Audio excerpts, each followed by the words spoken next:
ਵਾਹਿਗੁਰੂ ਜੀ ਕਾ ਖਾਲਸਾ ਵਾਹਿਗੁਰੂ ਜੀ ਕੀ ਫਤਿਹ। ਦੁਨੀਆ ਦਾ ਇਤਿਹਾਸ ਕੁਰਬਾਨੀਆਂ ਨਾਲ ਭਰਿਆ ਪਿਆ। ਹਰ ਕੌਮ ਕੋਲ ਸ਼ਹੀਦੀਆਂ ਦਾ ਸਰਮਾਇਆ ਹੈ, ਪਰ ਜਦੋਂ ਅਸੀਂ ਸਾਰੇ ਸੰਸਾਰ ਦੇ ਇਤਿਹਾਸ ਦੀ ਤੁਲਨਾ ਪੋਹ ਦੇ ਕੇਵਲ ਇਹ 7 ਦਿਨਾਂ ਨਾਲ ਕਰਦੇ ਹਾਂ ਤੇ ਸਾਰੇ ਵਿਸ਼ਵ ਦੇ ਅੰਦਰ, ਸਾਰੀ ਕਾਇਨਾਤ ਦੇ ਅੰਦਰ ਇਸ ਇਤਿਹਾਸ ਦੇ ਤੁਲ ਸਾਨੂੰ ਕੋਈ ਦੂਸਰਾ ਨਜ਼ਰ ਨਹੀਂ ਆਉਂਦਾ। ਧੰਨ ਗੁਰੂ ਗੋਬਿੰਦ ਸਿੰਘ ਸੱਚੇ ਪਾਤਸ਼ਾਹ ਮਹਾਰਾਜ ਜੀ ਦੇ ਜੀਵਨ ਪੰਧ ਦਾ 6 ਪੋਹ ਤੋਂ 13 ਪੋਹ ਤੱਕ ਦਾ ਸਫ਼ਰ, ਉਹਨਾਂ ਦੇ ਸਰਬੰਸ ਦੀ ਘਾਲਣਾ, ਜਿਹਦੇ ਅੱਗੇ ਕੁੱਲ ਕਾਇਨਾਤ ਦਾ ਸਿਰ ਝੁਕ ਜਾਂਦਾ ਹੈ। ਤੇ ਓੜਕ ਸਾਨੂੰ ਇਹ ਬੋਲ ਉਸ ਦਰਵੇਸ਼ ਮੁਸਲਮਾਨ ਅੱਲਾ ਯਾਰ ਖਾਂ ਜੋਗੀ ਕੋਲੋਂ ਉਧਾਰੇ ਮੰਗਣੇ ਪੈਂਦੇ ਆ कि इंसाफ करे जी में जमाना तो कह दे यकीन है कि गुरु गोबिंद सिंह जी का कोई सानी ही नहीं है। 6 पोह ਦੀ ਉਹ ਸੰਧਿਆ ਸੀ ਜਿਸ ਦਿਨ ਧੰਨ ਗੁਰੂ ਗੋਬਿੰਦ ਸਿੰਘ ਮਹਾਰਾਜ ਜੀ ਨੇ ਸਿੰਘਾਂ ਨੂੰ ਕਿਹਾ ਕਿ ਅਸੀਂ ਸ਼੍ਰੀ ਅਨੰਦਪੁਰ ਸਾਹਿਬ ਨੂੰ ਹੁਣ ਛੱਡ ਕੇ ਰੁਖਸਤ ਹੋਵਾਂਗੇ। ਸ਼ਾਮ ਦਾ ਵੇਲਾ, ਸੰਗਤਾਂ ਦੇ ਕਾਫਲੇ ਦੇ ਨਾਲ ਸਤਿਗੁਰੂ ਜੀ ਉਸ ਸਥਾਨ ਤੇ ਪਹੁੰਚੇ ਆ ਜਿੱਥੇ ਧੰਨ ਗੁਰੂ ਤੇਗ ਬਹਾਦਰ ਸੱਚੇ ਪਾਤਸ਼ਾਹ ਮਹਾਰਾਜ ਜੀ ਦੇ ਸੀਸ ਦਾ ਸੰਸਕਾਰ ਹੋਇਆ ਤੇ ਅਸੀਂ ਉਸ ਸਥਾਨ ਨੂੰ ਵੀ ਸੀਸਗੰਜ ਸਾਹਿਬ ਕਹਿੰਦੇ ਹਾਂ। ਗੁਰੂ ਤੇਗ ਬਹਾਦਰ ਮਹਾਰਾਜ ਦੇ ਜੀਵਨ ਕਾਲ ਦੇ 2 ਸੀਸਗੰਜ ਸਾਹਿਬ ਦਰਸ਼ਨ ਹੁੰਦੇ ਨੇ। ਇੱਕ ਜਿੱਥੇ ਸੀਸ ਕਲਮ ਹੋਇਆ ਮਹਾਰਾਜ ਜੀ ਦਾ, ਚਾਂਦਨੀ ਚੌਂਕ ਦਿੱਲੀ। ਇੱਕ ਜਿੱਥੇ ਸੀਸ ਦਾ ਸੰਸਕਾਰ ਹੋਇਆ, ਉਸ ਸਥਾਨ ਨੂੰ ਵੀ ਸੀਸਗੰਜ ਕਿਹਾ ਜਾਂਦਾ। ਮਹਾਰਾਜ ਸਿੰਘਾਂ ਦੇ ਕਾਫਲੇ ਸਮੇਤ ਸੀਸਗੰਜ ਸਾਹਿਬ ਦੇ ਸਥਾਨ ਤੇ ਪਹੁੰਚੇ ਆ। ਜੋ ਇਤਿਹਾਸ ਵਿੱਚ ਉਹ ਦੀਦਾਰ ਹੁੰਦੇ ਆ ਕਿ ਸਤਿਗੁਰੂ ਜੀ ਨੇ 3 ਪ੍ਰਕਰਮਾਂ ਕੀਤੀਆਂ ਉਸ ਪਵਿੱਤਰ ਮੁਕੱਦਸ ਸਥਾਨ ਦੀਆਂ। ਕਰਤੇ ਦਾ ਧਿਆਨ ਧਰ ਅਰਦਾਸ ਕੀਤੀ ਤੇ ਸੰਗਤ ਨੂੰ ਮੁਖਾਤਬ ਹੋ ਕੇ ਬਚਨ ਕਹੇ ਸਨ ਕਿ ਕੌਣ ਸਿੱਖ ਇੱਥੇ ਸੇਵਾ ਨਿਭਾਵੇਗਾ। ਭਾਈ ਗੁਰਬਖਸ਼ ਜੀ ਨੇ ਆਪਣੇ ਆਪ ਨੂੰ ਸੇਵਾ ਵਾਸਤੇ ਪੇਸ਼ ਕੀਤਾ। ਇਹਨਾਂ ਦੀ ਝੋਲੀ ਵਿੱਚ ਇਹਨਾਂ ਸਥਾਨਾਂ ਦੀ ਸਾਂਭ ਸੰਭਾਲ ਦੀ ਸੇਵਾ ਪਾ ਕੇ ਲਗਭਗ 1.5 ਕੁ ਪਹਿਰ ਰਾਤ ਰਹਿੰਦੀ ਸਤਿਗੁਰੂ ਜੀ ਸ਼੍ਰੀ ਅਨੰਦਪੁਰ ਸਾਹਿਬ ਤੋਂ ਰਵਾਨਾ ਹੁੰਦੇ ਆ। ਜਦੋਂ ਅਸੀਂ ਅੱਲਾ ਯਾਰ ਖਾਂ ਜੋਗੀ ਜੀ ਦੀ ਨਜ਼ਰ ਤੋਂ ਸਤਿਗੁਰੂ ਜੀ ਦੀ ਰਵਾਨਗੀ ਨੂੰ ਤੱਕਦੇ ਹਾਂ ਤੇ ਉਹ ਲਿਖਦੇ ਨੇ ਕਿ ਤਾरों की छाँव में किले से सतगुर रवां हुए, कस के कमर असवार सारे जवां हुए, कुछ आगे ले निशान शेरे ज्यां हुए, कुछ पीछे जान निसार सतगुर दरमियां हुए, चारों पिसर हजूर के हमराह सफ़र थे, फतेह सिंह जोरावर अजीत और जुजार थे। ਹੁਣ ਜੋਗੀ ਜੀ ਦੀ ਲੇਖਣੀ ਦੇ ਅਨੁਸਾਰ ਇਸ ਸਫ਼ਰ ਦੇ ਵਿੱਚ ਸਤਿਗੁਰੂ ਜੀ ਦਾ ਸਾਰਾ ਸਰਬੰਸ ਹੈ। ਜਿਗਰ ਦੇ ਚਾਰੋਂ ਟੁਕੜੇ ਧੰਨ ਬਾਬਾ ਅਜੀਤ ਸਿੰਘ, ਬਾਬਾ ਜੁਝਾਰ ਸਿੰਘ, ਬਾਬਾ ਜ਼ੋਰਾਵਰ ਸਿੰਘ, ਬਾਬਾ ਫਤਿਹ ਸਿੰਘ, ਗੁਰੂ ਕੇ ਮਹਿਲ ਮਾਤਾ ਸੁੰਦਰੀ ਜੀ, ਮਾਤਾ ਸਾਹਿਬ ਕੌਰ ਜੀ, ਮਾਤਾ ਗੁਜਰੀ ਜੀ, ਪੰਜੇ ਪਿਆਰੇ ਆਦਿਕ ਸਿੰਘ ਹਨ। ਤੋ ਸਤਿਗੁਰੂ ਜੀ ਤੁਰੇ ਨੇ। ਭਾਈ ਸਾਹਿਬ ਭਾਈ ਜੀਵਨ ਸਿੰਘ ਜੀ, ਸਾਹਿਬਜ਼ਾਦਾ ਬਾਬਾ ਅਜੀਤ ਸਿੰਘ ਜੀ, ਭਾਈ ਆਲਮ ਸਿੰਘ ਜੀ ਆਦਿਕੇ ਸੂਰਬੀਰ ਯੋਧੇ ਆਪਣਾ ਦਲ ਲੈ ਕੇ ਕਾਫਲੇ ਦੀ ਸਭ ਤੋਂ ਪਿਛਲੀ ਬਾਈ ਤੇ ਹਨ। ਕਾਫਲੇ ਦੇ ਸਭ ਤੋਂ ਮੋਹਰਲੀ ਕਤਾਰ ਵਿੱਚ ਧੰਨ ਕਲਗੀਧਰ ਪਾਤਸ਼ਾਹ, ਭਾਈ ਸਾਹਿਬ ਭਾਈ ਉਦੇ ਸਿੰਘ ਜੀ, ਭਾਈ ਸਾਹਿਬ ਭਾਈ ਬਚਿੱਤਰ ਸਿੰਘ ਜੀ, ਪੰਜੇ ਪਿਆਰੇ ਸਤਿਗੁਰੂ ਜੀ ਦੇ ਨਾਲ ਨੇ। ਮਾਤਾਵਾਂ, ਬਾਲ, ਬੀਬੀਆਂ ਉਹ ਵਿਚਕਾਏ ਹਨ। ਸ਼੍ਰੀ ਕੀਰਤਪੁਰ ਸਾਹਿਬ ਤੱਕ ਇਹ ਕਾਫਲਾ ਜਿਹੜਾ ਉਹ ਬੜੇ ਸਹਿਜ ਨਾਲ ਆ ਰਿਹਾ। ਸ਼ਾਹੀ ਟਿੱਬੀ ਦੇ ਕੋਲ ਇਹ ਕਾਫਲਾ ਪਹੁੰਚਦਾ ਤੇ ਇਸ ਕਾਫਲੇ ਉੱਤੇ ਹਮਲਾ ਹੋ ਜਾਂਦਾ ਸ਼ਾਹੀ ਫੌਜਾਂ ਵੱਲੋਂ, ਪਹਾੜੀ ਰਾਜਿਆਂ ਵੱਲੋਂ। ਹਿੱਕਾਂ ਢਾਹ ਕੇ ਸੂਰਮਿਆਂ ਨੇ ਜੰਗ ਕੀਤੀ। ਮਨੁੱਖੀ ਸਰੀਰਾਂ ਦੀ ਕੜੀ ਬਣਾ ਕੇ, ਕਿਲਾ ਬਣਾ ਕੇ, ਦੀਵਾਰ ਬਣਾ ਕੇ ਦੁਸ਼ਮਣ ਦੇ ਹਰ ਹੱਲੇ ਨੂੰ ਠੱਲਿਆ। ਲੱਖਾਂ ਦੇ ਹੜ੍ਹ ਨੂੰ ਸਾਹਿਬਜ਼ਾਦਾ ਬਾਬਾ ਅਜੀਤ ਸਿੰਘ, ਭਾਈ ਜੀਵਨ ਸਿੰਘ ਜੀ ਆਦਿਕ ਸਿੱਖ ਜਿਹੜੇ ਨੇ ਆਪਣੇ ਦਲਾਂ ਸਹਿਤ ਰੋਕੀ ਬੈਠੇ ਨੇ। ਚੱਲਦਾ ਚੱਲਦਾ ਕਾਫਲਾ ਤੜਕਸਾਰ ਤੱਕ, ਸਰਸਾ ਦੇ ਤੱਟ ਤੱਕ ਆਉਂਦਾ। ਇਹ 7 ਪੋਹ ਦੀ ਪ੍ਰਭਾਤ ਸੀ ਜਿੱਥੇ ਸਾਡੇ ਇਤਿਹਾਸ ਦੇ ਝਰੋਖੇ 'ਚੋਂ ਦਰਸ਼ਨ ਹੁੰਦੇ ਆ ਕਿ ਕਲਗੀਧਰ ਪਾਤਸ਼ਾਹ ਜੀ ਆਨ ਪਹੁੰਚੇ सतगुरु सरसा नदी के पास, थी चाहत के बुझाएं 12 पहर की प्यास, वाहिगुरु का नाम जपें और करें सापास, इश्नान करें और बदल के नया लिबास, जप जी का जाप इस घड़ी करना जरूर था, पढ़ के गुरु ग्रंथ को भरना जरूर था। तो इत्थे चौंकड़ा ला साडे वास्ते एक सिक्ख्या सतगुरु जी ने दित्ती कि जिंदगी किन्ने भी कष्ट ते जोखम विच होवे, मुसीबतां दे पहाड़ भी टुटे होण, मौत सिर ते मंडरा रही होवे, सिख ने अमृत वेला ते नितनेम नहीं त्यागना। था सर पे वक्त आ गया आशा की वार का, साजों के जोरों भंब और चढ़ा उतार का, मनसा था कलगीधर के दिले बेकरार का, मौका मिले तो कर लें भजन किरदगार का। तो चौंकड़ा मार वर ਦੇ ਤੀਰਾਂ ਤੇ ਗੋਲੀਆਂ ਵਿੱਚ ਦੁਸ਼ਮਣ ਦੇ ਹੱਲੇ ਦੇ ਦੌਰਾਨ ਸਿੰਘ ਮੁਕਾਬਲਾ ਕਰ ਰਹੇ ਨੇ। ਸਤਿਗੁਰੂ ਸਿੱਖਾਂ ਸਮੇਤ ਇੱਥੇ ਬੈਠੇ ਮਾਤਾਵਾਂ ਸਮੇਤ ਅੰਮ੍ਰਿਤ ਵੇਲੇ ਦੀ ਸੰਭਾਲ ਕਰ ਰਹੇ ਨੇ। ਸਤਪੋਤ ਦੇ ਅੰਮ੍ਰਿਤ ਵੇਲੇ ਤੱਕ ਸਤਿਗੁਰੂ ਜੀ ਦਾ ਸਾਰਾ ਪਰਿਵਾਰ ਚਾਰੇ ਜਿਗਰ ਦੇ ਟੁਕੜੇ ਨਾਲ ਨੇ। ਜਦੋਂ ਨਦੀ ਨੂੰ ਪਾਰ ਕੀਤਾ ਜਾਣ ਲੱਗਾ ਤੇ ਬਰਸਾਤੀ ਨਦੀ ਸਰਸਾ ਜਿਹੜੀ ਹੜ੍ਹ ਆਇਆ ਹੋਇਆ, ਪਿਛਲੇ ਪਾਸੇ ਦੁਸ਼ਮਣ ਦਾ ਹੜ੍ਹ ਹੈ, ਅੱਗੇਲੇ ਪਾਸੇ ਨਦੀ ਦਾ ਹੜ੍ਹ ਹੈ। ਤੇ ਇਸ ਦੋਨਾਂ ਤਰ੍ਹਾਂ ਦੇ ਘਮਸਾਨ ਦੇ ਅੰਦਰ ਪਰਿਵਾਰ ਖੇਰੂ ਖੇਰੂ ਹੁੰਦਾ। ਬਹੁਤ ਸਾਰੇ ਸਿੰਘ ਵੀ ਨਦੀ ਦੇ ਭੇਟਾ ਚੜ੍ਹ ਗਏ ਇੱਕ ਦੂਸਰੇ ਨੂੰ ਬਚਾਉਂਦੇ ਹੋਏ। ਔਰ ਸਭ ਤੋਂ ਵੱਡਾ ਨੁਕਸਾਨ ਜਿਹੜਾ ਸਿੱਖ ਪੰਥ ਦਾ ਹੋਇਆ ਉਹ ਸੀ ਕਲਗੀਧਰ ਪਾਤਸ਼ਾਹ ਜੀ ਦੇ ਕਲਮ ਦਾ ਖਜ਼ਾਨਾ ਵਿਦਿਆ ਸਾਗਰ ਗ੍ਰੰਥ, ਜਿਹਦੀ ਉਸ ਵਕਤ 9 ਮਣ ਦਾ ਵਜ਼ਨ ਦੱਸਿਆ ਜਾਂਦਾ ਹੈ। ਕਿਉਂਕਿ ਗੁਰੂ ਸਾਹਿਬ ਕੇਵਲ ਤੇਗ ਦੇ ਧਨੀ ਨਹੀਂ, ਉਹ ਕਲਮ ਦੇ ਕਮਾਲ ਦੇ ਧਨੀ ਹਨ। ਜਿੰਨਾ ਸਾਹਿਤ, ਜਿੰਨੀ ਰਚਨਾ ਉਹਨਾਂ ਨੇ ਸੁੰਦਰ ਕੀਤੀ ਤੇ ਕਰਵਾਈ, ਤੇ ਕਿੰਨੇ ਕਦਰਦਾਨ ਸਨ। ਤੇ ਉਹ ਸਭ ਤੋਂ ਵੱਡਾ ਖਜ਼ਾਨਾ ਸਿੱਖ ਕੌਮ ਦਾ ਸਰਸਾ ਦੇ ਵਿੱਚ ਵਹਿ ਗਿਆ। ਅਗਲੇ ਪਾਸੇ ਰੋਪੜ ਦੇ ਰੰਗੜਾਂ ਦਾ ਹੱਲਾ ਹੁੰਦਾ। ਹੁਣ ਇਸ ਪੱਤਨ ਦੇ ਉੱਤੇ ਪਾਰਲੇ ਪਾਸੇ ਭਾਈ ਜੀਵਨ ਸਿੰਘ ਜੀ ਦੀ ਸ਼ਹਾਦਤ ਹੁੰਦੀ ਹੈ। ਇਹਨਾਂ ਹਮਲਿਆਂ ਨੂੰ ਰੋਕਦਿਆਂ ਭਾਈ ਉਦੇ ਸਿੰਘ ਜੀ ਦੀ ਸ਼ਹਾਦਤ ਹੁੰਦੀ ਹੈ। ਭਾਈ ਬਚਿੱਤਰ ਸਿੰਘ ਜੀ ਡਾਢੇ ਜ਼ਖਮੀ ਹੋ ਜਾਂਦੇ ਆ। ਤੇ ਗੁਰੂ ਸਾਹਿਬ ਜੀ ਚੱਲਦੇ ਚੱਲਦੇ ਨਿਹੰਗ ਖਾਂ ਪਠਾਨ, ਨੌਰੰਗ ਖਾਂ ਦਾ ਪੁੱਤਰ, ਇਹਦਾ ਪੁੱਤਰ ਆਲਮ ਖਾਨ ਹੈ, ਜਿਨ੍ਹਾਂ ਦੀ ਨਿਹੰਗ ਖਾਂ ਦੀ ਧੀ ਬੀਬੀ ਮੁਮਤਾਜ਼ ਹੈ। ਇਹ ਪਰਿਵਾਰ 6ਵੇਂ ਪਾਤਸ਼ਾਹ ਹਜ਼ੂਰ ਤੋਂ ਗੁਰੂ ਨਾਨਕ ਦੇ ਘਰ ਨਾਲ ਜੁੜਿਆ ਹੋਇਆ। ਇਹਦੇ ਘਰ ਵਿੱਚ ਅੱਜ ਸਤਿਗੁਰੂ ਜੀ ਚੌਥੀ ਵਾਰੀ ਚਰਨ ਪਾ ਰਹੇ ਆ।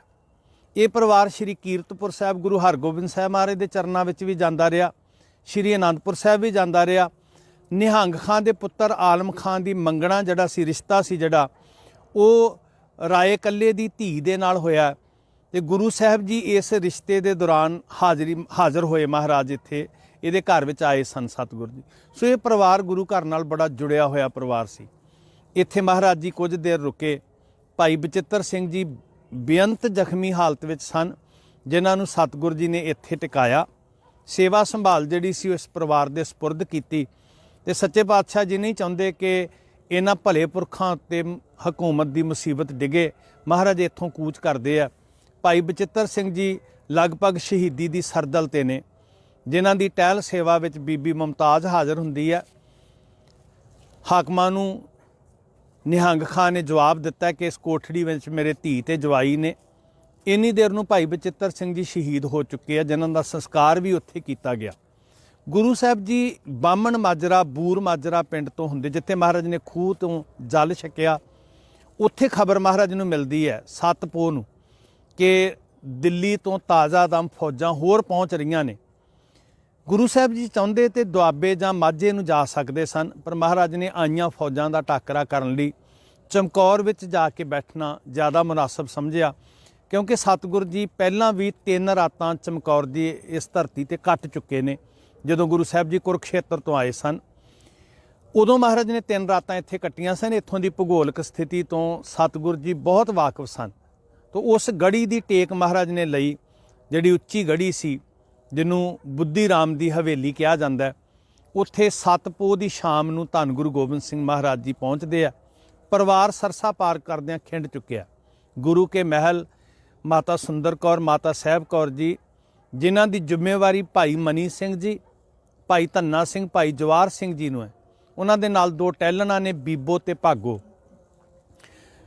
ਭਾਈ ਜਵਾਰ ਸਿੰਘ ਜੀ ਦਿੱਲੀ ਦੇ ਰਹਿਣ ਵਾਲੇ ਨੇ, ਭਾਈ ਧੰਨਾ ਸਿੰਘ ਜੀ ਦਿੱਲੀ ਦੇ ਰਹਿਣ ਵਾਲੇ ਨੇ। ਜਵਾਰ ਸਿੰਘ ਜੀ ਦਾ ਘਰ ਦਿੱਲੀ ਦੇ ਕੂਚਾ ਦਿਲਵਾਲੀ ਦੇ ਵਿੱਚ ਹੈ, ਜਿਹੜਾ ਸਿੱਖਾਂ ਦਾ ਗੜ੍ਹ ਮੰਨਿਆ ਜਾਂਦਾ ਸੀ, ਕਿਉਂਕਿ ਉੱਥੇ ਇਕੱਤਰਤਾ ਹੋਈ ਸੀ ਗੁਰੂ ਤੇਗ ਬਹਾਦਰ ਮਹਾਰਾਜ ਦੇ ਸੀਸ ਤੇ ਧੜ ਨੂੰ ਸੰਭਾਲਣ ਵਾਸਤੇ ਭਾਈ ਨਾਨੂ ਜੀ, ਭਾਈ ਉਦੇ ਜੀ ਆਦਿਕ ਸਿੱਖਾਂ ਦੀ। ਸੋ ਇਹ ਜਵਾਰ ਸਿੰਘ ਜੀ ਦੇ ਰਿਸ਼ਤੇਦਾਰ ਸਨ ਉੱਚਾ ਖੇੜਾ ਮੁਹੱਲਾ ਰੋਪੜ ਦੇ ਵਿੱਚ। ਇਸ ਲਈ ਮਾਤਾਵਾਂ ਨੂੰ ਲੈ ਕੇ ਜਵਾਰ ਸਿੰਘ ਜੀ ਉਸ ਘਰ ਵਿੱਚ ਪਹੁੰਚੇ, ਜਿਹੜਾ ਅੱਜ ਘਰ ਮੌਜੂਦ ਹੈ। ਭਾਈ ਮਨੀ ਸਿੰਘ ਜੀ ਨਾਲ ਨੇ। ਭਾਈ ਮਨੀ ਸਿੰਘ ਜੀ ਦੇ ਸਹੁਰੇ ਨੇ ਦਿੱਲੀ 'ਚ ਭਾਈ ਲੱਖੀ ਸ਼ਾਹ ਵਣਜਾਰਾ ਜੀ, ਉਹਨਾਂ ਦੇ ਸਹੁਰਾ ਪਰਿਵਾਰ ਹੈ। ਸੋ 8 ਪੋਹ ਨੂੰ ਤੜਕਸਾਰ ਭੇਸ ਬਦਲ ਗੱਡਿਆਂ 'ਤੇ ਸਵਾਰ ਹੋ ਗੁਰੂ ਮਹਿਲਾਂ ਨੂੰ ਨਾਲ ਲੈ ਕੇ, ਸਭ ਤੋਂ ਸੁਰੱਖਿਅਤ ਜਾਣ ਕੇ, ਜਿੱਥੇ ਕੋਈ ਟਿਕਾਣਾ ਹੋਵੇ ਲੁਕਣ ਲਈ ਸਾਕ ਸੰਬੰਧੀ ਸੀ, ਉਹ ਦੋਨੋਂ ਸਿੱਖ ਦਿੱਲੀ ਦੇ ਨੇ। ਇਸ ਵਾਸਤੇ ਮਾਤਾਵਾਂ ਨੂੰ ਲੈ ਕੇ ਭਾਈ ਮਨੀ ਸਿੰਘ ਜੀ ਹੋਰੀ ਦਿੱਲੀ ਨੂੰ ਕੂਚ ਕਰਦੇ ਆ। ਉਧਰ ਧੰਨ ਗੁਰੂ ਗੋਬਿੰਦ ਸਿੰਘ ਮਹਾਰਾਜ ਦੇ ਪਰਿਵਾਰ ਦਾ ਤੀਸਰਾ ਹਿੱਸਾ ਮਾਂ ਗੁਜਰੀ ਜੀ, ਧੰਨ ਬਾਬਾ ਜ਼ੋਰਾਵਰ ਸਿੰਘ, ਬਾਬਾ ਫਤਿਹ ਸਿੰਘ ਪਰਿਵਾਰ ਨਾਲੋਂ ਵਿਛੜ ਕੇ ਨਦੀ ਦੇ ਕਿਨਾਰੇ ਕਿਨਾਰੇ ਝੱਲ ਬੇਲੇ ਦੇ ਵਿੱਚ ਦੀ ਹੁੰਦੇ ਹੋਏ, ਦੋ ਨਦੀਆਂ ਦਾ ਸੰਗਮ ਹੈ, ਮਿਲਾਪ ਹੈ ਉੱਥੇ ਸਰਸਾ ਦਾ ਤੇ ਸਤਲੁਜ ਦਾ, ਜਿਹਦੇ ਕਿਨਾਰੇ ਉੱਤੇ ਇੱਕ ਮਲਾਹ ਦੀ ਝੌਂਪੜੀ ਹੈ, ਛੰਨ ਹੈ, ਜਿੱਥੇ ਦੀਵਾ ਜਗਦਾ ਪਿਆ। ਇਹ ਮਲਾਹ ਬੇੜੀ ਚਲਾਉਂਦਾ। ਇੱਥੇ ਪੱਤਣ ਹੈ, ਪਰਲੇ ਪਿੰਡਾਂ ਨਾਲ ਜਾਣ ਆਉਣ ਦਾ ਸਾਧਨ ਬੇੜੀ ਦੇ ਰਾਹੀਂ ਹੈ, ਤੇ ਮਲਾਹ ਕਵੇਲੇ ਵਿਹਲਾ ਹੋ ਕੇ ਇੱਥੇ ਹੀ ਲੇਟ ਜਾਂਦਾ। ਇਹਦਾ ਨਾਂ ਹੈ ਕੁੰਮਾ ਮਾਸ਼ਕੀ। ਅੱਜ ਵੀ ਉਸ ਪੱਤਨ ਤੇ ਬੇੜੀ ਪੈਂਦੀ ਹੈ। ਅੱਜ ਵੀ ਲੋਕ ਆਵਾਜਾਈ ਵਾਸਤੇ ਪਰਲੇ ਪਾਸੇ ਜਾਣ ਲਈ ਬੇੜੀ ਦੀ ਵਰਤੋਂ ਕਰਦੇ ਆ। ਸੋ ਮਾਤਾ ਜੀ ਸਾਹਿਬਜ਼ਾਦਿਆਂ ਸਮੇਤ ਉੱਥੇ ਪਹੁੰਚੇ ਨੇ। ਇਸ ਭਲੇ ਪੁਰਖ ਨੇ, ਖੁਦਾ ਪ੍ਰਸਤ ਬੰਦੇ ਨੇ, ਕਰੀਮ ਬਖਸ਼ ਇਹਨਾਂ ਦਾ ਨਾਂ ਦੱਸਿਆ ਜਾਂਦਾ, ਤੇ ਗਰੀਬ ਹੋਣ ਕਰਕੇ ਲੋਕ ਪੂਰਾ ਸਤਿਕਾਰ ਨਾਲ ਨਾਂ ਨਹੀਂ ਸੀ ਲੈਂਦੇ, ਕੁੰਮਾ ਕਹਿ ਕੇ ਬੁਲਾਉਂਦੇ ਸੀ। ਇਹਨੇ ਆਪਣੀ ਜ਼ਿੰਦਗੀ ਦਾ ਸਾਰਾ ਸਰਮਾਇਆ ਜਿਹੜਾ ਸੀ, ਕੱਖਾਂ ਦੀ ਛੱਪਰ, ਫਟਿਆ ਹੋਇਆ ਭੂਰਾ, ਟੁੱਟੀ ਹੋਈ ਮੰਜੀ, ਮਾਂ ਜੀ ਤੇ ਸਾਹਿਬਜ਼ਾਦਿਆਂ ਦੇ ਸਪੁਰਦ ਕਰ ਦਿੱਤੀ ਹੈ। ਸਤਪੋਹ ਦੀ ਰਾਤ ਮਾਤਾ ਜੀ ਇਸ ਝੌਂਪੜੀ ਵਿੱਚ ਗੁਜ਼ਾਰਦੇ ਆ। ਦੂਜੇ ਪਾਸੇ ਜਦੋਂ 8 ਪੋਹ ਦਾ ਸੂਰਜ ਚੜ੍ਹਦਾ, ਗੁਰੂ ਮਹਿਲ ਦਿੱਲੀ ਨੂੰ ਕੂਚ ਕਰ ਜਾਂਦੇ ਆ। ਕਲਗੀਧਰ ਪਾਤਸ਼ਾਹ ਜੀ ਚਮਕੌਰ ਦੀ ਗੜੀ ਵਿੱਚ ਨੇ, ਜਿੱਥੇ ਸ਼ਹੀਦੀਆਂ ਦਾ ਸਿਲਸਿਲਾ ਸ਼ੁਰੂ ਹੁੰਦਾ। 10 ਲੱਖ ਤੋਂ ਵੱਧ ਫੌਜ ਦਾ ਘੇਰਾ ਚਾਰੇ ਪਾਸੇ ਪੈ ਚੁੱਕਿਆ। ਸ਼ਹੀਦੀਆਂ ਦਾ ਸਮਾਂ ਆ ਜਾਂਦਾ। ਸਾਰਾ ਦਿਨ ਗਹਿ ਗੱਚ ਜੰਗ ਹੁੰਦੀ ਹੈ। ਗੁਰੂ ਸਾਹਿਬ ਜੀ ਦੇ ਸਾਥੀ 40 ਸਿੰਘਾਂ ਦੇ ਵਿੱਚੋਂ ਸ਼ਾਮ ਤੱਕ 5 ਸਿੰਘ ਬਚਦੇ ਨੇ। ਵੱਡੇ ਸਾਹਿਬਜ਼ਾਦੇ ਬਾਬਾ ਅਜੀਤ ਸਿੰਘ, ਬਾਬਾ ਜੁਝਾਰ ਸਿੰਘ ਸ਼ਹੀਦ ਹੋ ਜਾਂਦੇ ਆ। 5 ਪਿਆਰਿਆਂ ਚੋਂ 3 ਪਿਆਰੇ ਭਾਈ ਹਿੰਮਤ ਸਿੰਘ, ਭਾਈ ਮੋਹਕਮ ਸਿੰਘ, ਭਾਈ ਸਾਹਿਬ ਸਿੰਘ ਜੀ ਸ਼ਹੀਦ ਹੁੰਦੇ ਆ। ਉੱਥੇ ਹੀ ਭਾਈ ਮਦਨ ਸਿੰਘ ਕੋਠਾ ਸਿੰਘ, ਜਿਹੜੇ ਫਤਿਹਗੜ੍ਹ ਸਾਹਿਬ ਜ਼ਿਲ੍ਹੇ ਨਾਲ ਸੰਬੰਧਿਤ ਪਗੜਾਣਾ ਪਿੰਡ ਦੇ ਵਾਸੀ, ਬਾਕੀ ਸਿੰਘਾਂ ਸਹਿਤ ਇਹ ਸਾਰੇ ਸ਼ਹੀਦ ਹੁੰਦੇ ਆ। ਸੋ 8 ਪੋਹ ਦਾ ਸੂਰਜ ਛੁਪਦਾ, ਤੇ ਗੁਰੂ ਸਾਹਿਬ ਜੀ ਦੇ ਨਾਲ ਜਿਹੜੇ 5 ਸਿੰਘ ਨੇ, ਭਾਈ ਦਇਆ ਸਿੰਘ ਜੀ, ਭਾਈ ਧਰਮ ਸਿੰਘ ਜੀ, ਭਾਈ ਮਾਨ ਸਿੰਘ ਜੀ, ਇਹ 3 ਸਿੰਘ ਨੇ ਜਿਹੜੇ ਮਹਾਰਾਜ ਨਾਲ ਬਾਅਦ 'ਚ ਬਾਹਰ ਨਿਕਲੇ ਸੀ। 2 ਸਿੰਘ ਨੇ ਭਾਈ ਸੰਤ ਸਿੰਘ ਤੇ ਸੰਗਤ ਸਿੰਘ ਜੀ। ਤੇ ਇਤਿਹਾਸ ਦੀਆਂ ਪਰਤਾਂ ਵਿੱਚੋਂ ਜੋ ਤੱਥ ਨਿਕਲਦੇ ਨੇ ਕਿ ਜਦੋਂ 5 ਸਿੰਘਾਂ ਨੇ ਗੁਰੂ ਸਾਹਿਬ ਨਾਲ ਬਚਨ ਕੀਤਾ, ਖਾਲਸੇ ਨੂੰ ਜਿਹੜੇ ਤੁਸੀਂ ਅਧਿਕਾਰ ਸਤਿਗੁਰੂ ਜੀ ਦਿੱਤੇ ਨੇ, ਅਸੀਂ ਉਹਨਾਂ ਅਧਿਕਾਰਾਂ ਦੇ ਅਨੁਕੂਲ ਬਚਨ ਕਰਦੇ ਹਾਂ ਕਿ ਖਾਲਸੇ ਦਾ ਬਚਨ ਹੈ ਕਿ ਤੁਸੀਂ ਚਮਕੌਰ ਦੀ ਗੜੀ 'ਚੋਂ ਚਲੇ ਜਾਓ। ਮਹਾਰਾਜ ਨੇ ਖਾਲਸੇ ਦੇ ਬਚਨ ਨੂੰ ਮੰਨਿਆ, ਪਰ ਨਗਾਰਿਆਂ ਤੇ ਜਕਾਰਿਆਂ ਦੀ ਗੂੰਜ ਵਿੱਚ ਸਤਿਗੁਰੂ ਜੀ ਨਿਕਲੇ, ਔਰ ਬੜੇ ਵਿਧੀਬੱਧ ਤਰੀਕੇ ਨਾਲ ਨਿਕਲੇ। 4 ਦਿਸ਼ਾਵਾਂ ਨੂੰ, ਉੱਤਰ, ਦੱਖਣ, ਪੂਰਬ, ਪੱਛਮ ਨੂੰ 4 ਸਰੀਰ ਨਿਕਲਦੇ ਆ। ਬਾਹਰ ਨਿਕਲਣ ਵਾਲਿਆਂ ਵਿੱਚ ਭਾਈ ਦਇਆ ਸਿੰਘ ਜੀ, ਭਾਈ ਧਰਮ ਸਿੰਘ ਜੀ, ਭਾਈ ਮਾਨ ਸਿੰਘ ਤੇ ਚੌਥੇ ਸੱਚੇ ਪਾਤਸ਼ਾਹ ਜੀ ਆਪ ਹਨ। ਅੰਦਰ ਗੜੀ ਦੇ 2 ਸਿੰਘ ਹਨ, ਭਾਈ ਸੰਗਤ ਸਿੰਘ ਤੇ ਭਾਈ ਸੰਤ ਸਿੰਘ। ਭਾਈ ਸੰਗਤ ਸਿੰਘ ਜੀ ਦੀ ਸੇਵਾ ਹੈ ਕਿ ਮਮਟੀ 'ਚ ਬੈਠ ਕੇ ਤੀਰ ਚਲਾਉਣੇ, ਜਿਨ੍ਹਾਂ ਦੇ ਸੀਸ ਉੱਤੇ ਗੁਰੂ ਗੋਬਿੰਦ ਸਿੰਘ ਜੀ ਦੀ ਕਲਗੀ ਹੈ। ਭਾਈ ਸੰਤ ਸਿੰਘ ਜੀ ਦੀ ਸੇਵਾ ਹੈ ਕਿ ਤੁਸੀਂ ਨਗਾਰਾ ਵਜਾਉਂਦੇ ਰਹਿਣਾ ਆਖਰੀ ਸਾਹ ਤੱਕ। ਜਦੋਂ 5 ਜਕਾਰਿਆਂ ਦੀਆਂ ਗੂੰਜਾਂ ਅੱਧੀ ਰਾਤ ਨੂੰ ਪੈਂਦੀਆਂ, ਨਗਾਰਾ ਵੱਜਦਾ, ਤੀਰਾਂ ਦੀ ਸ਼ੈਬਰ ਲੱਗਦੀ ਹੈ। ਕੋਈ ਉੱਤਰ ਵੱਲ ਕਹਿੰਦਾ ਕਿ ਮੈਨੂੰ ਗੁਰੂ ਗੋਬਿੰਦ ਸਿੰਘ ਜੀ ਦਿਸੇ ਨੇ, ਕੋਈ ਦੱਖਣ, ਪੂਰਬ, ਪੱਛਮ ਨੂੰ ਕਹਿੰਦਾ, ਕੋਈ ਕਹਿੰਦਾ ਮੈਂ ਮਮਟੀ ਵਿੱਚ ਕਲਗੀ ਨੂੰ ਝੂਲਦਿਆਂ ਵੇਖਿਆ, ਤੇ ਕੋਈ ਕਹਿੰਦਾ ਮੈਂ ਨਗਾਰਾ ਵਜਾਉਂਦਿਆਂ ਤੱਕਿਆ। ਹਰ ਸਿੱਖ ਵਿੱਚੋਂ ਗੁਰੂ ਗੋਬਿੰਦ ਸਿੰਘ ਦੇ ਦੀਦ ਹੋ ਰਹੇ ਆ। ਤੇ ਗੁਰੂ ਗੋਬਿੰਦ ਸਿੰਘ ਸੱਚੇ ਪਾਤਸ਼ਾਹ ਮਹਾਰਾਜ ਜੀ ਝਾੜ ਸਾਹਿਬ ਦੇ ਸਥਾਨ ਤੋਂ ਇੱਥੋਂ ਹੁੰਦੇ ਹੋਏ ਮਾਛੀਵਾੜਾ, ਜਿਹੜਾ ਜੰਗਲ ਸੀ ਉਸ ਵੇਲੇ, ਬਹੁਤ ਰੁੱਖਾਂ ਦਾ ਵੱਡਾ ਝੁੰਡ ਸੀ, ਤੇ ਰੁੱਖਾਂ ਦੇ ਝੁੰਡ ਦੇ ਨੇੜੇ ਖੇਤਾਂ ਦੇ ਵਿੱਚ ਇੱਕ ਖੂਹ ਵਗ ਰਿਹਾ। ਉੱਥੇ ਗੁਲਾਬੇ ਮਸੰਦ ਦਾ ਨੌਕਰ ਜਿਹੜਾ ਸੀ ਉਹ ਖੂਹ ਗੇੜ ਰਿਹਾ, ਜਿੱਥੇ ਸੱਚੇ ਪਾਤਸ਼ਾਹ ਜੀ ਰਾਤ ਪਹੁੰਚਦੇ ਆ। ਰਾਤ ਦੇ ਹਨੇਰੇ ਦੇ ਵਿੱਚ ਸਿੰਘਾਂ ਨੂੰ ਇਹ ਦਿਸ਼ਾ ਨਿਰਦੇਸ਼ ਸੀ ਕਿ ਤਾਰਿਆਂ ਦੀ ਲੋ ਨੂੰ ਟੇਕ ਬਣਾ ਕੇ ਉੱਥੇ ਤੁਸੀਂ ਪਹੁੰਚ ਜਾਣਾ। ਸਾਰੀ ਡਾਇਰੈਕਸ਼ਨ ਨੀਅਤ ਸੀ। ਸੋ ਸੱਚੇ ਪਾਤਸ਼ਾਹ ਜੀ ਦੇ ਪਿਆਰੇ ਸਿੰਘ ਭਾਈ ਦਇਆ ਸਿੰਘ, ਭਾਈ ਧਰਮ ਸਿੰਘ, ਭਾਈ ਮਾਨ ਸਿੰਘ ਤੜਕਸਾਰ ਤੱਕ ਇਹ ਵੀ ਮਹਾਰਾਜ ਦੇ ਕੋਲ ਪਹੁੰਚਦੇ ਆ। ਗੁਰੂ ਸਾਹਿਬ ਇੰਨੀ ਜ਼ਖਮੀ ਹਾਲਤ ਵਿੱਚ ਨੇ, ਸ਼੍ਰੀ ਗੁਰਪ੍ਰਤਾਪ ਸੂਰਜ ਗ੍ਰੰਥ 'ਚ ਜ਼ਿਕਰ ਹੁੰਦਾ।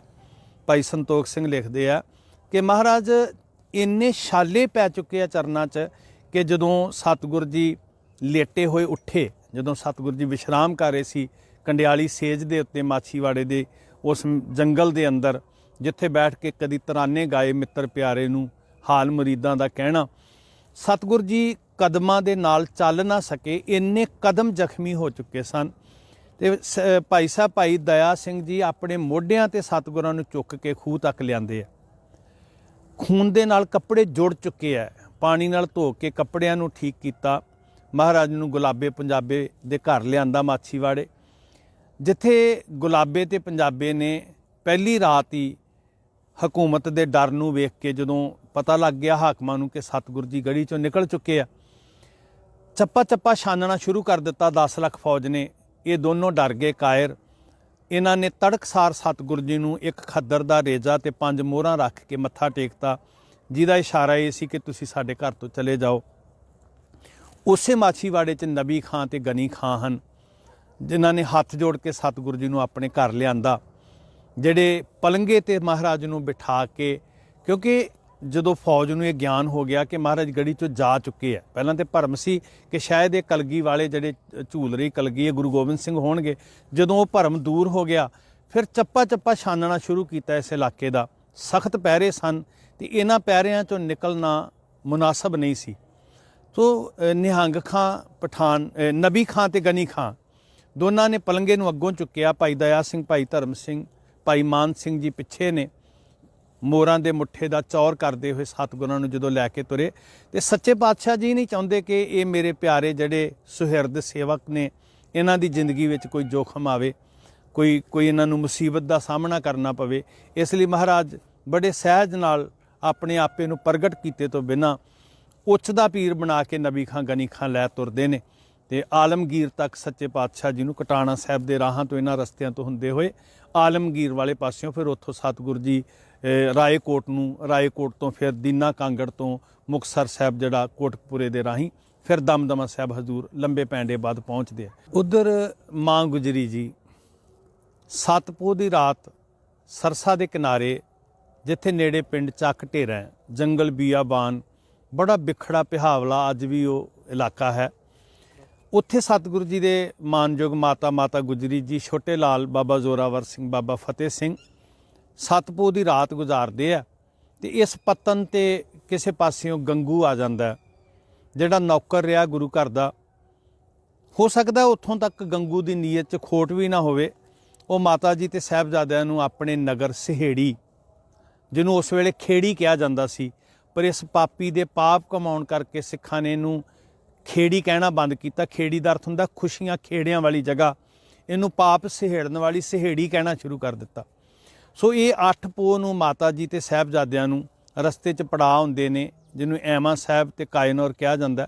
ਉੱਥੇ ਕੁਝ ਦੇਰ ਮਾਤਾ ਜੀ ਤੇ ਸਾਹਿਬਜ਼ਾਦੇ ਰੁਕਦੇ ਆ ਤੇ 8 ਪੋਹ ਦੀ ਰਾਤ ਨੂੰ ਗੰਗੂ ਦੇ ਘਰ ਮਾਤਾ ਜੀ ਤੇ ਸਾਹਿਬਜ਼ਾਦੇ ਪਹੁੰਚ ਜਾਂਦੇ ਆ, ਜਿਨ੍ਹਾਂ ਦਾ ਜ਼ਿਕਰ ਦੁੰਨਾ ਸਿੰਘ ਹੰਡੂਰੀਆ ਜੀ ਆਦਿਕ ਸਾਡੀਆਂ ਜਿਹੜੀਆਂ ਪੁਰਾਤਨ ਲਿਖਤਾਂ ਉਹ ਬੜਾ ਬਾਖੂਬੀ ਕਰਦੀਆਂ ਨੇ। 8 ਪੋਹ ਦੀ ਰਾਤ ਜਦੋਂ ਗੁਜ਼ਰਦੀ ਹੈ, 8 ਤੇ 9 ਪੋਹ ਦੀ ਦਰਮਿਆਨੀ ਰਾਤ, ਉਧਰ ਇਸ ਰਾਤ ਸਤਿਗੁਰੂ ਜੀ ਚਮਕੌਰ ਦੀ ਗੜੀ 'ਚੋਂ ਜਾ ਚੁੱਕੇ ਨੇ। ਤੇ ਜਿੱਦਾਂ ਦੇ ਹਾਲਾਤ ਅਨੁਭਵ ਹੁੰਦੇ ਨੇ ਕਿ ਜਦੋਂ ਗੁਰੂ ਸਾਹਿਬ ਜੀ ਦੇ ਜਾਣ ਦੀ ਖਬਰ ਸਾਰੇ ਪਾਸੇ ਫੈਲਦੀ ਹੈ, ਤੇ ਯਕੀਨਨ ਜਿਹੜੀ ਸਾਰੇ ਮੋਰਚੇ ਦੀ ਅਗਵਾਈ ਵਜ਼ੀਦਾ ਕਰ ਰਿਹਾ ਸੀ ਸਾਰੀ ਫੌਜ ਦੀ, ਉਹ ਕਲਪ ਉੱਠਿਆ ਹੋਏਗਾ ਕਿ ਪਹਿਲਾਂ ਆਨੰਦਪੁਰ ਸਾਹਿਬ ਤੋਂ ਸਤਿਗੁਰੂ ਜੀ ਦਾ ਸੁਰੱਖਿਅਤ ਨਿਕਲਣਾ ਇੱਕ ਵੱਡੀ ਸ਼ਿਕਸਤ ਸੀ, ਤੇ ਹੁਣ ਚਮਕੌਰ ਦੀ ਗੜੀ ਦੇ ਵਿੱਚੋਂ ਗੁਰੂ ਸਾਹਿਬ ਜੀ ਦਾ ਨਿਕਲ ਜਾਣਾ, ਇਹਦੇ ਤੋਂ ਵੱਡੀ ਲੱਕ ਤੋੜਵੀਂ ਹਾਰ ਨਹੀਂ ਹੋ ਸਕਦੀ। ਇਹਨਾਂ ਹਾਲਾਤਾਂ 'ਚ ਗੰਗੂ ਦੇ ਅੰਦਰ ਲੋਭ ਆਉਂਦਾ ਕਿ ਜੇ ਇਸ ਟੁੱਟੇ ਹੋਏ ਵਜ਼ੀਦੇ ਨੂੰ ਮੈਂ ਇਹ ਖਬਰ ਦੇਵਾਂ ਕਿ ਗੁਰੂ ਸਾਹਿਬ ਜੀ ਦੇ ਲਾਲ ਮੇਰੇ ਕੋਲ ਹਨ, ਮਾਤਾ ਜੀ ਮੇਰੇ ਕੋਲ ਨੇ, ਤੇ ਉਹ ਜ਼ਰੂਰ ਖੁਸ਼ ਹੋ ਕੇ ਮੈਨੂੰ ਕੋਈ ਵੱਡਾ ਇਨਾਮ ਦੇਵੇਗਾ। ਸੋ ਉਹ ਕੋਤਵਾਲੀ ਮੁਰਿੰਡੇ ਜਾਨੀ ਖਾਂ ਮਾਨੀ ਖਾਂ ਕੋਲ ਖਬਰ ਪਹੁੰਚਾਉਂਦਾ ਕਿ ਸਤਿਗੁਰੂ ਜੀ ਦੇ ਸਾਹਿਬਜ਼ਾਦੇ ਤੇ ਮਾਤਾ ਜੀ ਮੇਰੇ ਕੋਲ ਹਨ। ਜਿੱਥੋਂ ਇਹ 9 ਪੋਹ ਨੂੰ ਇਹ ਦੋਨੋਂ ਆਪਣੀ ਫੌਜ ਲੈ ਕੇ ਆਉਂਦੇ ਕੋਤਵਾਲ, ਤੇ ਉਹ ਕੋਠੜੀ ਜਿਹੜੀ ਕੋਤਵਾਲੀ ਦੀ ਹੈ, ਉੱਥੇ ਸਾਹਿਬਜ਼ਾਦਿਆਂ ਨੂੰ ਜਾ ਕੇ ਕੈਦ ਕੀਤਾ ਜਾਂਦਾ। 9 ਪੋਹ ਦੀ ਰਾਤ ਮਾਤਾ ਜੀ ਤੇ ਸਾਹਿਬਜ਼ਾਦੇ ਉਸ ਕੋਠੜੀ ਦੇ ਵਿੱਚ ਕੱਟਦੇ ਨੇ, ਜਿਹਨੂੰ ਅੱਜ ਅਸੀਂ ਕੋਤਵਾਲੀ ਸਾਹਿਬ ਕਹਿੰਦੇ ਹਾਂ, ਜਿੱਥੋਂ ਫਿਰ ਵਜ਼ੀਦਾ ਸਾਹਿਬਜ਼ਾਦਿਆਂ ਨੂੰ ਬੜੇ ਸੁਰੱਖਿਅਤ ਪ੍ਰਬੰਧਾਂ ਦੇ ਤਹਿਤ ਬੜੀ ਵਿਸ਼ੇਸ਼ ਕਿਸਮ ਦੀ ਗੱਡੀ 'ਚ, ਉਹਨੂੰ ਇੱਕ ਖਤਰਾ ਸੀ ਕਿ ਕੋਈ ਸਿੱਖ ਹਮਲਾ ਕਰਕੇ ਸਾਹਿਬਜ਼ਾਦਿਆਂ ਤੇ ਮਾਤਾ ਜੀ ਨੂੰ ਛੁਡਾ ਕੇ ਨਾ ਲੈ ਜਾਵੇ। ਸੋ ਇੱਕ ਵਿਸ਼ੇਸ਼ ਕਿਸਮ ਦੀ ਗੱਡੀ ਦੇ ਵਿੱਚ ਜਿਹੜੀ ਬੰਦ ਹੋਵੇ, ਸੁਰੱਖਿਅਤ ਹੋਵੇ, ਜਿਹਨੂੰ ਅਸੀਂ ਸਤਿਕਾਰ ਨਾਲ ਰੱਥ ਸਾਹਿਬ ਵੀ ਕਹਿੰਦੇ ਹਾਂ, ਉਸ ਗੱਡੀ ਦੇ ਵਿੱਚ ਸਾਹਿਬਜ਼ਾਦਿਆਂ ਨੂੰ ਬਿਠਾ ਕੇ ਸੁਰੱਖਿਅਤ ਪਹਿਰਿਆਂ ਦੇ ਹੇਠਾਂ, ਸਖਤ ਪਹਿਰਿਆਂ ਦੇ ਹੇਠਾਂ ਸਰਹੰਦ ਲਿਆਂਦਾ ਜਾਂਦਾ। ਦੁੰਨਾ ਸਿੰਘ ਹੰਡੂਰੀਆ ਜ਼ਿਕਰ ਕਰਦੇ ਨੇ ਕਿ ਰੱਥ ਨੂੰ ਇਸ ਸਰਹੰਦ ਦੇ ਬਾਰ-ਬਾਰ ਸਰਦਲ ਤੇ ਰੋਕਿਆ ਗਿਆ। ਉੱਥੇ ਗੁਰਦੁਆਰਾ ਰਤ ਸਾਹਿਬ ਸੁਭਾਏਮਾਨ ਹੈ। ਲੋਕਾਂ ਦੀ ਭੀੜ ਇਕੱਠੀ ਹੋਈ, ਭਾਂਤ ਭਾਂਤ ਦੀ ਚਰਚਾ ਹੋਣ ਲੱਗੀ। ਡਰਦਿਆਂ ਮਾਰਿਆਂ ਸਾਹਿਬਜ਼ਾਦਿਆਂ ਨੂੰ ਅੰਦਰ ਲਿਆਂਦਾ ਗਿਆ ਕਿਲੇ ਦੇ। ਇੱਥੇ ਦਰਜਨਾਂ ਬੁਰਜ ਸਨ ਕਿਲੇ ਦੀ ਚਾਰਦੁਆਰੀ ਦੇ ਨਾਲ ਨਾਲ, ਕੋਲੋਂ ਦੀ ਨਦੀ ਵਗਦੀ ਸੀ। ਇੱਕ ਸਭ ਤੋਂ ਉੱਚਾ ਬੁਰਜ ਸੀ ਜਿਹਦੀ 140 ਫੁੱਟ ਇਤਿਹਾਸ ਉਚਾਈ ਦੱਸਦਾ ਹੈ। ਉਹਨੂੰ ਠੰਡਾ ਬੁਰਜ ਕਿਹਾ ਜਾਂਦਾ ਸੀ। ਨਦੀ ਖਹਿ ਕੇ ਲੰਘਦੀ ਸੀ। ਗਰਮੀਆਂ ਦੀ ਰੁੱਤੇ ਹਾਕਮ ਉੱਥੇ ਵਿਸ਼ਰਾਮ ਕਰਦਾ ਸੀ। ਚਾਰੇ ਪਾਸਿਓਂ ਹਵਾਦਾਰ ਹੈ। ਤੇ ਇੰਟੈਰੋਗੇਸ਼ਨ ਦਾ, ਤਸ਼ੱਦਦ ਦਾ ਇਹ ਇੱਕ ਤਰੀਕਾ ਸੀ ਕਿ ਬਿਨਾਂ ਲੇਪ ਤਲਾਈਆਂ ਤੋਂ ਬਾਲ ਉਮਰ ਤੇ ਬਿਰਧ ਸਰੀਰ ਜਦੋਂ ਪੋਹ ਦੀ ਰਾਤ ਠੰਡੇ ਬੁਰਜ ਵਿੱਚ ਗੁਜ਼ਾਰਨਗੇ, ਸਵੇਰੇ ਸਾਰੀ ਈਨ ਮੰਨ ਲੈਣਗੇ। ਸੋ ਇਸ ਨੀਅਤ ਦੇ ਨਾਲ ਹਾਕਮ ਨੇ ਠੰਡੇ ਬੁਰਜ 'ਚ ਮਾਤਾ ਜੀ ਤੇ ਸਾਹਿਬਜ਼ਾਦਿਆਂ ਨੂੰ ਕੈਦ ਕੀਤਾ। ਮਨਸਾ ਇਹੀ ਸੀ ਕਿ ਸਾਹਿਬਜ਼ਾਦਿਆਂ ਨੂੰ ਜਿਉਂਦਿਆਂ ਰੱਖਿਆ ਜਾਵੇ, ਪਰ ਗੁਲਾਮਾਂ ਵਾਂਗ ਜਿਉਂਦਿਆਂ ਰੱਖਿਆ ਜਾਵੇ। ਸਿਰ ਝੁਕਾ ਕੇ ਜੀਵਨ, ਭਾਵੇਂ ਦੁਨੀਆ ਦੇ ਸੁੱਖ ਭੋਗਦੇ ਰਹਿਣ। ਸਭਾ ਲੱਗਦੀ ਹੈ 11 ਪੋਹ ਦੀ। ਪੇਸ਼ੀ ਦੇ ਦੌਰਾਨ ਲਾਲਚ ਵੀ ਦਿੱਤੇ ਜਾਂਦੇ ਆ, ਡਰਾਵੇ ਵੀ ਦਿੱਤੇ ਜਾਂਦੇ ਆ। ਵਾਪਸ ਮਾਤਾ ਜੀ ਦੇ ਕੋਲ ਸਾਹਿਬਜ਼ਾਦੇ ਦ੍ਰਿੜਤਾ ਦੇ ਨਾਲ, ਹੌਸਲੇ ਦੇ ਨਾਲ ਦੁਸ਼ਮਣਾਂ ਨੂੰ ਜਵਾਬ ਦੇ ਕੇ ਨਿਰੁੱਤਰ ਕਰਕੇ ਪਰਤਦੇ ਆ ਤੇ ਮਾਂ ਜੀ ਗਲ ਨਾਲ ਲਾ ਕੇ ਅਸੀਸਾਂ ਦਿੰਦੇ ਨੇ। ਬਾਣੀ ਦਾ ਪ੍ਰਵਾਹ ਚੱਲਦਾ। ਦੂਜੀ ਰਾਤ ਵੀ ਇਸ ਸੀਤ ਬੁਰਜ ਦੇ ਅੰਦਰ ਹੱਡਾਂ ਨੂੰ ਚੀਰਦੀ ਠੰਡ ਨੂੰ ਜਰਦਿਆਂ ਵਾਹਿਗੁਰੂ ਜੀ ਦੇ ਹੁਕਮ ਵਿੱਚ, ਇਤਿਹਾਸ ਦੇ ਨਿੱਘ ਵਿੱਚ ਮਾਤਾ ਜੀ ਲਾਲਾ ਨੂੰ ਛਾਤੀ ਨਾਲ ਲਾ ਕੇ ਕੱਟਦੇ ਨੇ। ਤੇ ਫਿਰ 11 ਪੋਹ ਦਾ ਜਿਹੜਾ ਉਹ ਦਿਨ ਆਉਂਦਾ। 10 ਪੋਹ ਨੂੰ ਸਾਹਿਬਜ਼ਾਦੇ ਕੈਦ ਹੁੰਦੇ ਨੇ। 11 ਪੋਹ ਨੂੰ ਪਹਿਲੀ ਸਭਾ ਲੱਗਦੀ ਹੈ। 12 ਪੋਹ ਨੂੰ ਦੂਸਰੀ ਸਭਾ ਲੱਗਦੀ ਹੈ। ਫਿਰ ਪੇਸ਼ ਕੀਤਾ ਜਾਂਦਾ ਹੈ। ਬੜੀ ਚਤੁਰਾਈ ਦੇ ਨਾਲ ਖਿੜਕੀ ਛੋਟੀ ਖੋਲ੍ਹੀ ਜਾਂਦੀ ਹੈ ਕਿ ਮਜਬੂਰੀ ਵਸ ਸਾਹਿਬਜ਼ਾਦੇ ਝੁੱਕ ਕੇ ਅੰਦਰ ਜਾਣਗੇ। ਅਸੀਂ ਐਲਾਨ ਕਰਾਂਗੇ ਗੁਰੂ ਸਾਹਿਬ ਦੇ ਲਾਲਾ ਨੇ ਸਿਰ ਝੁਕਾ ਦਿੱਤਾ। ਪਰ ਦੂਰ ਅੰਦੇਸ਼ੀ ਤੇ ਸੂਝ ਦੇ ਮਾਲਕ ਗੁਰੂ ਦੇ ਲਾਲਾ ਨੇ ਆਪਣੇ ਸੀਸ ਨਹੀਂ ਝੁਕਾਏ, ਚਰਨਾਂ ਦੇ ਜੋੜੇ ਅੱਗੇ ਕਰਕੇ ਫਿਰ ਅੰਦਰ ਦਾਖਲ ਹੋਏ। ਹਾਕਮਾਂ ਦੀਆਂ ਨੀਅਤਾਂ ਜਿਹੜੀਆਂ ਸੀ ਖੋਟੀਆਂ ਧਰੀਆਂ ਦੀਆਂ ਧਰਾਈਆਂ ਰਹਿ ਗਈਆਂ। ਹਰ ਤਰ੍ਹਾਂ ਦਾ ਲਾਲਚ, ਡਰਾਵਾ, ਹਰ ਵਰਤਿਆ ਗਿਆ। ਜਦੋਂ ਸਿਦਕ ਨਹੀਂ ਹਾਰਿਆ, ਧਰਮ ਨਹੀਂ ਹਾਰਿਆ, ਤੇ ਗੁਰੂ ਦੇ ਲਾਲਾਂ ਨੂੰ 13 ਪੋਹ ਨੂੰ ਇਹ ਫਤਵਾ ਸੁਣਾਇਆ ਜਾਂਦਾ ਕਿ ਜਿੰਦਾ ਨੀਹਾਂ 'ਚ ਚਿਣਿਆ ਜਾਵੇ। ਇਤਿਹਾਸ ਦੇ ਤੱਥ ਦੱਸਦੇ ਨੇ ਕਿ ਗੁਰੂ ਸਾਹਿਬ ਜੀ ਦੇ ਲਾਲਾਂ ਨੂੰ ਪਹਿਲਾਂ ਨੀਹਾਂ 'ਚ ਚਿਣਿਆ ਗਿਆ। ਬੇਹੋਸ਼ੀ ਦੀ ਹਾਲਤ ਵਿੱਚ ਇਹ ਜ਼ਿਕਰ ਆਉਂਦਾ ਕਿ ਦੀਵਾਰ ਡਿੱਗ ਪਈ। ਡਿੱਗੀ ਹੋਈ ਦੀਵਾਰ ਦੇ ਵਿੱਚੋਂ ਸਾਹਿਬਜ਼ਾਦਿਆਂ ਨੂੰ ਕੱਢ ਕੇ ਦੁੰਨਾ ਸਿੰਘ ਹੰਡੂਰੀਆ ਲਿਖਦੇ ਤਲੀਆਂ ਤੱਕ ਝੱਸ ਕੇ ਫਿਰ ਸਾਹਿਬਜ਼ਾਦਿਆਂ ਨੂੰ ਹੋਸ਼ 'ਚ ਲਿਆਂਦਾ ਜਾਂਦਾ ਤੇ ਪੁੱਛਿਆ ਜਾਂਦਾ ਕਿ ਅਜੇ ਵੀ ਵਕਤ ਹੈ, ਤੁਸੀਂ ਸਾਡੀ ਈਨ ਮੰਨ ਲਓ, ਧਰਮ ਤਿਆਗ ਦਿਓ, ਦੁਨੀਆ ਦੇ ਸੁੱਖ ਭੋਗੋ, ਗੁਲਾਮਾਂ ਵਾਂਗੂ ਸਾਡੇ ਕੋਲ ਜਿਉਣਾ ਸ਼ੁਰੂ ਕਰ ਦਿਓ। ਹੱਕ ਦੀ, ਸੱਚ ਦੀ, ਧਰਮ ਦੀ, ਸਵੈਮਾਨ, ਗੈਰਤ ਦੀ ਰੱਟ ਨੂੰ ਛੱਡ ਦਿਓ ਤੇ ਸਾਡੇ ਹੁਕਮ ਦੇ ਅਧੀਨ ਆ ਜਾਓ। ਗੁਰੂ ਸਾਹਿਬ ਦੇ ਲਾਲਾ ਨੇ ਕਿਹਾ ਸੀ ਕਿ ਸਿਰ ਝੁਕਾ ਕੇ ਜਿਉਣਾ ਜ਼ੁਲਮ ਨੂੰ ਬੜਾਵਾ ਦੇਣ ਦੇ ਬਰਾਬਰ ਹੈ। 9 ਤੇ 7 ਸਾਲ ਦੀਆਂ ਜਿੰਦਾਂ ਨੇ ਕਿਹਾ ਕਿ ਅਸੀਂ ਸਿਰ ਕਟਵਾ ਸਕਦੇ ਹਾਂ, ਇਹ ਸਾਡੇ ਵੰਸ਼ ਦੀ ਰੀਤ ਹੈ। ਹਮਰੇ ਬੰਸ ਰੀਤ ਇਮ ਆਈ, ਸੀਸ ਦੇਤ ਪਰ ਧਰਮ ਨਾ ਜਾਈ। ਸੋ ਉਹ ਵੇਲਾ ਆਇਆ ਕਿ ਸ਼ਾਸਲ ਬੇਗ, ਬਾਸ਼ਲ ਬੇਗ ਨੇ ਛੁਰੇ ਚਲਾਏ, ਗਲੇ ਜਿਵਾ ਕੀਤੇ ਗਏ। ਸਾਹਿਬਜ਼ਾਦਿਆਂ ਦੇ ਸਰੀਰਾਂ ਨੂੰ ਤੜਪਾ ਤੜਪਾ ਕੇ, ਦੁੱਖ ਦੇ ਕੇ, ਕਸ਼ਟ ਦੇ ਕੇ, ਕਹਿਰ ਢਾ ਕੇ ਸ਼ਹੀਦ ਕੀਤਾ ਗਿਆ। ਦੁੰਨਾ ਸਿੰਘ ਹੰਡੂਰੀਆ ਲਿਖਦੇ ਆ ਕਿ ਬਾਬਾ ਜ਼ੋਰਾਵਰ ਸਿੰਘ ਕੇ ਪ੍ਰਾਣ ਖੰਡੇ ਸੇ ਬੇਗ ਛੁੱਟ ਗਏ, ਮਤਲਬ ਛੇਤੀ ਪ੍ਰਾਣ ਨਿਕਲ ਗਏ, ਸਰੀਰ ਠੰਡਾ ਹੋ ਗਿਆ। ਤੇ ਬਾਬਾ ਫਤਿਹ ਸਿੰਘ ਜੀ ਬਾਰੇ ਹੰਡੂਰੀਆ ਜੀ ਲਿਖਦੇ ਆ, ਫਤਿਹ ਸਿੰਘ ਆਧ ਘੜੀ ਚਰਨ ਮਾਰਤ ਭੇ, ਮਤਲਬ 12 ਕੁ ਮਿੰਟ 13 ਮਿੰਟ ਦਾ ਸਮਾਂ ਬਾਬਾ ਫਤਿਹ ਸਿੰਘ ਦੇ ਚਰਨ ਹਿੱਲਦੇ ਰਹੇ, ਫਿਰ ਹੌਲੀ ਹੌਲੀ ਪ੍ਰਾਣ ਨਿਕਲੇ। ਮਾਂ ਗੁਜਰੀ ਜੀ ਠੰਡੇ ਬੁਰਜ ਦੀ ਕੈਦ ਦੇ ਅੰਦਰ ਜ਼ੁਲਮੋ ਸਿਤਮ ਦੀ ਇੰਤਹਾ ਆਪਣੇ ਪਿੰਡੇ ਤੇ ਸਹਿੰਦੇ ਹੋਏ। ਹੁਣ 80-90 ਨੂੰ ਢੁੱਕੇ ਮਾਤਾ ਜੀ ਪੋਹ ਦੀਆਂ ਰਾਤਾਂ। ਇਹ ਵੇਖੀਏ ਕਿ ਉਹ ਕਿਵੇਂ ਸਮਾਂ ਕੱਟ ਰਹੇ ਸਨ, ਫਰਜ਼ਾਂ ਦੀ ਪੂਰਤੀ ਕਰਦੇ, ਸਾਹਿਬਜ਼ਾਦਿਆਂ ਦੇ ਸਿਦਕ ਨੂੰ ਪੂਰਾ ਉਤਰਦਿਆਂ ਵੇਖ ਕੇ ਖੁਸ਼ੀ ਖੁਸ਼ੀ ਆਪਣੇ ਜਿਸਮ ਤੇ ਕਸ਼ਟ ਸਹਾਰਦੇ ਹੋਏ ਸ਼ਹੀਦ ਹੋਏ।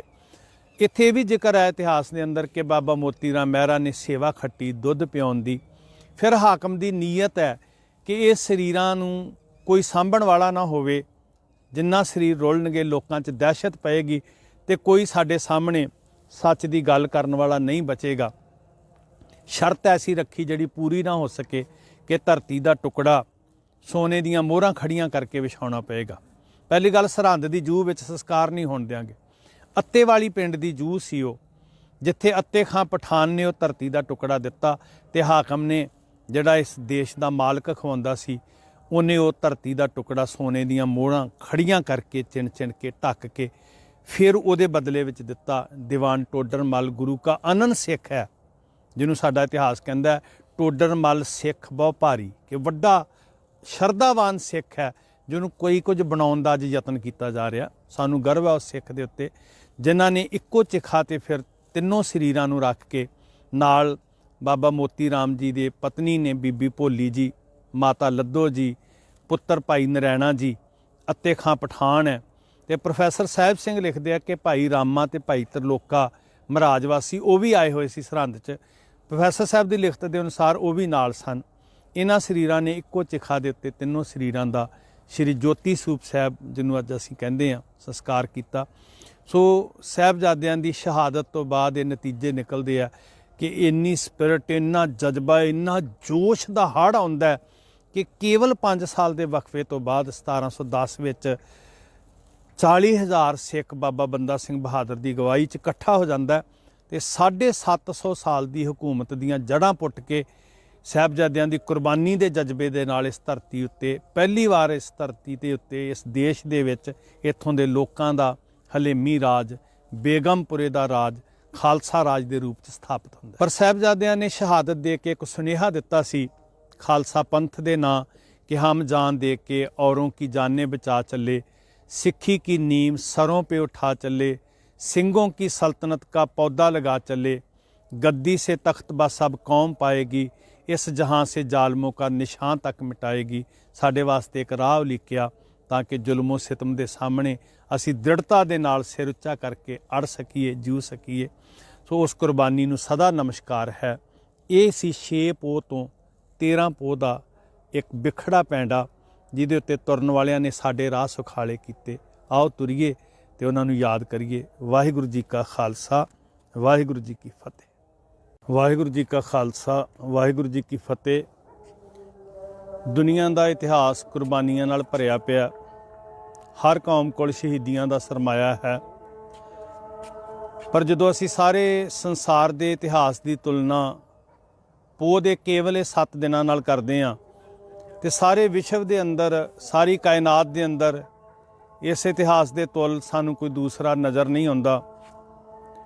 ਧੰਨ ਗੁਰੂ ਗੋਬਿੰਦ ਸਿੰਘ ਸੱਚੇ ਪਾਤਸ਼ਾਹ ਮਹਾਰਾਜ ਜੀ ਦੇ ਜੀਵਨ ਪੰਧ ਦਾ 6 ਪੋਹ ਤੋਂ 13 ਪੋਹ ਤੱਕ ਦਾ ਸਫ਼ਰ, ਉਹਨਾਂ ਦੇ ਸਰਬੰਸ ਦੀ ਘਾਲਣਾ, ਜਿਹਦੇ ਅੱਗੇ ਕੁੱਲ ਕਾਇਨਾਤ ਦਾ ਸਿਰ ਝੁਕ ਜਾਂਦਾ ਤੇ ਓੜਕ ਸਾਨੂੰ ਇਹ ਬੋਲ ਉਸ ਦਰਵੇਸ਼ ਮੁਸਲਮਾਨ ਅੱਲਾ ਯਾਰ ਖਾਂ ਜੋਗੀ ਕੋਲੋਂ ਉਧਾਰੇ ਮੰਗਣੇ ਪੈਂਦੇ ਆ ਕਿ ਇਨਸਾਫ ਕਰੇ ਜੀ में जमाना तो कह दे यकीन है कि गुरु गोबिंद सिंह जी का कोई सानी ही नहीं है।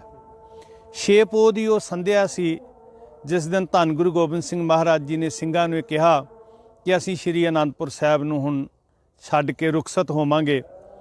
ਸ਼ਾਮ ਦਾ ਵੇਲਾ, ਸੰਗਤਾਂ ਦੇ ਕਾਫਲੇ ਦੇ ਨਾਲ ਸਤਿਗੁਰੂ ਜੀ ਉਸ ਸਥਾਨ ਤੇ ਪਹੁੰਚੇ ਆ ਜਿੱਥੇ ਧੰਨ ਗੁਰੂ ਤੇਗ ਬਹਾਦਰ ਸੱਚੇ ਪਾਤਸ਼ਾਹ ਮਹਾਰਾਜ ਜੀ ਦੇ ਸੀਸ ਦਾ ਸੰਸਕਾਰ ਹੋਇਆ ਤੇ ਅਸੀਂ ਉਸ ਸਥਾਨ ਨੂੰ ਵੀ ਸੀਸਗੰਜ ਸਾਹਿਬ ਕਹਿੰਦੇ ਹਾਂ। ਗੁਰੂ ਤੇਗ ਬਹਾਦਰ ਮਹਾਰਾਜ ਦੇ ਜੀਵਨ ਕਾਲ ਦੇ 2 ਸੀਸਗੰਜ ਸਾਹਿਬ ਦਰਸ਼ਨ ਹੁੰਦੇ ਨੇ। ਇੱਕ ਜਿੱਥੇ ਸੀਸ ਕਲਮ ਹੋਇਆ ਮਹਾਰਾਜ ਜੀ ਦਾ, ਚਾਂਦਨੀ ਚੌਂਕ ਦਿੱਲੀ। ਇੱਕ ਜਿੱਥੇ ਸੀਸ ਦਾ ਸੰਸਕਾਰ ਹੋਇਆ, ਉਸ ਸਥਾਨ ਨੂੰ ਵੀ ਸੀਸਗੰਜ ਕਿਹਾ ਜਾਂਦਾ। ਮਹਾਰਾਜ ਸਿੰਘਾਂ ਦੇ ਕਾਫਲੇ ਸਮੇਤ ਸੀਸਗੰਜ ਸਾਹਿਬ ਦੇ ਸਥਾਨ ਤੇ ਪਹੁੰਚੇ ਆ। ਜੋ ਇਤਿਹਾਸ ਵਿੱਚ ਉਹ ਦੀਦਾਰ ਹੁੰਦੇ ਆ ਕਿ ਸਤਿਗੁਰੂ ਜੀ ਨੇ 3 ਪਰਿਕਰਮਾ ਕੀਤੀਆਂ ਉਸ ਪਵਿੱਤਰ ਮੁਕੱਦਸ ਸਥਾਨ ਦੀਆਂ। ਕਰਤੇ ਦਾ ਧਿਆਨ ਧਰ ਅਰਦਾਸ ਕੀਤੀ ਤੇ ਸੰਗਤ ਨੂੰ ਮੁਖਾਤਬ ਹੋ ਕੇ ਬਚਨ ਕਹੇ ਸਨ ਕਿ ਕੌਣ ਸਿੱਖ ਇੱਥੇ ਸੇਵਾ ਨਿਭਾਵੇਗਾ।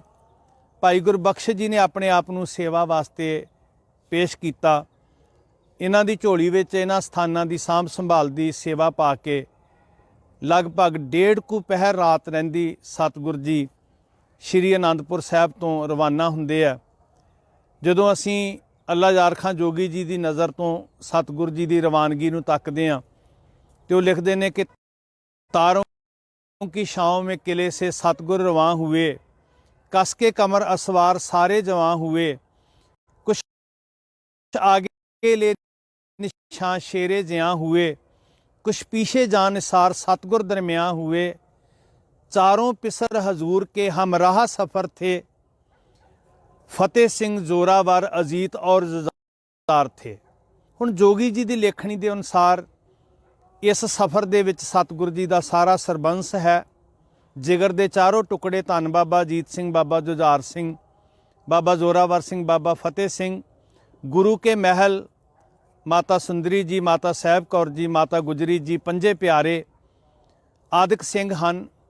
तो सतगुरु जी तुरे ने। भाई साहब भाई जीवन सिंह जी, साहबजादा बाबा अजीत सिंह जी, भाई आलम सिंह जी आदि के सूरबीर योधे अपना दल लैके काफले की सब तो पिछली बाही ते हैं। काफले के सब तो मोहरली कतार विच धन कलगीधर पातशाह, भाई साहब भाई उदय सिंह जी, भाई साहब भाई बचित्र सिंह जी, पंजे प्यारे सतगुरु जी के नाल ने। मातावां बाल बीबियां वो विचकाए हैं। श्री कीरतपुर साहब तक ये काफला जिहड़ा है वो बड़े सहज नाल आ रहा है। शाही टिब्बी के कोल ये काफला पहुँचता है तो इस काफले उत्ते हमला हो जाता है शाही फौजां वल्लों, पहाड़ी राजियां वल्लों। हिक्कां डाह के सूरमियां ने जंग की। मनुखी शरीरां की कड़ी बना के, किला बना के, दीवार बना के दुश्मन के हर हल्ले नूं ठल्लिया।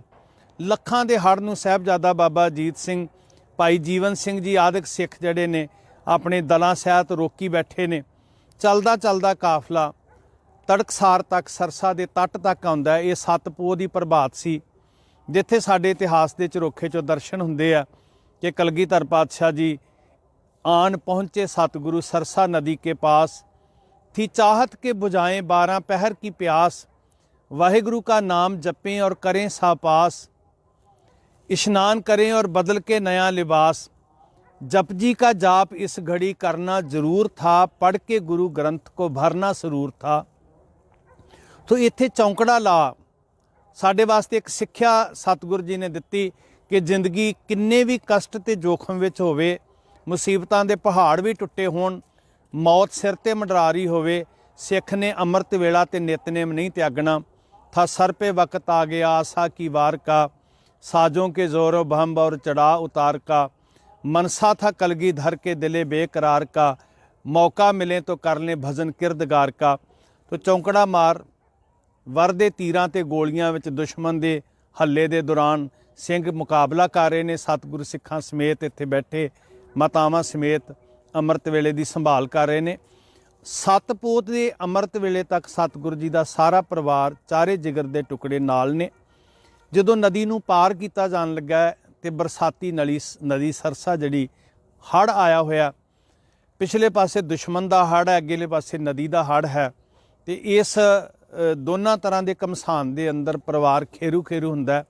बहुत सारे सिंह भी नदी के भेटा चढ़ गए एक दूसरे नूं बचाउंदे होए। और सब तो वड्डा नुकसान जिहड़ा सिख पंथ का होया वो सी कलगीधर पातशाह जी के कलम का खजाना विद्या सागर ग्रंथ, जिहदी उस वक्त 9 मन का वजन दस्सिया जाता है। क्योंकि गुरु साहब केवल तेग दे धनी नहीं, वो कलम के कमाल के धनी हैं। जिन्ना साहित्य जिन्नी रचना उन्होंने सुंदर की ते करवाई, ते किन्ने कदरदान सन। ते वो सब तो वड्डा खजाना सिख कौम का सरसा दे विच वह गया। अगले पासे रोपड़ के रंगड़ां का हल्ला हुंदा।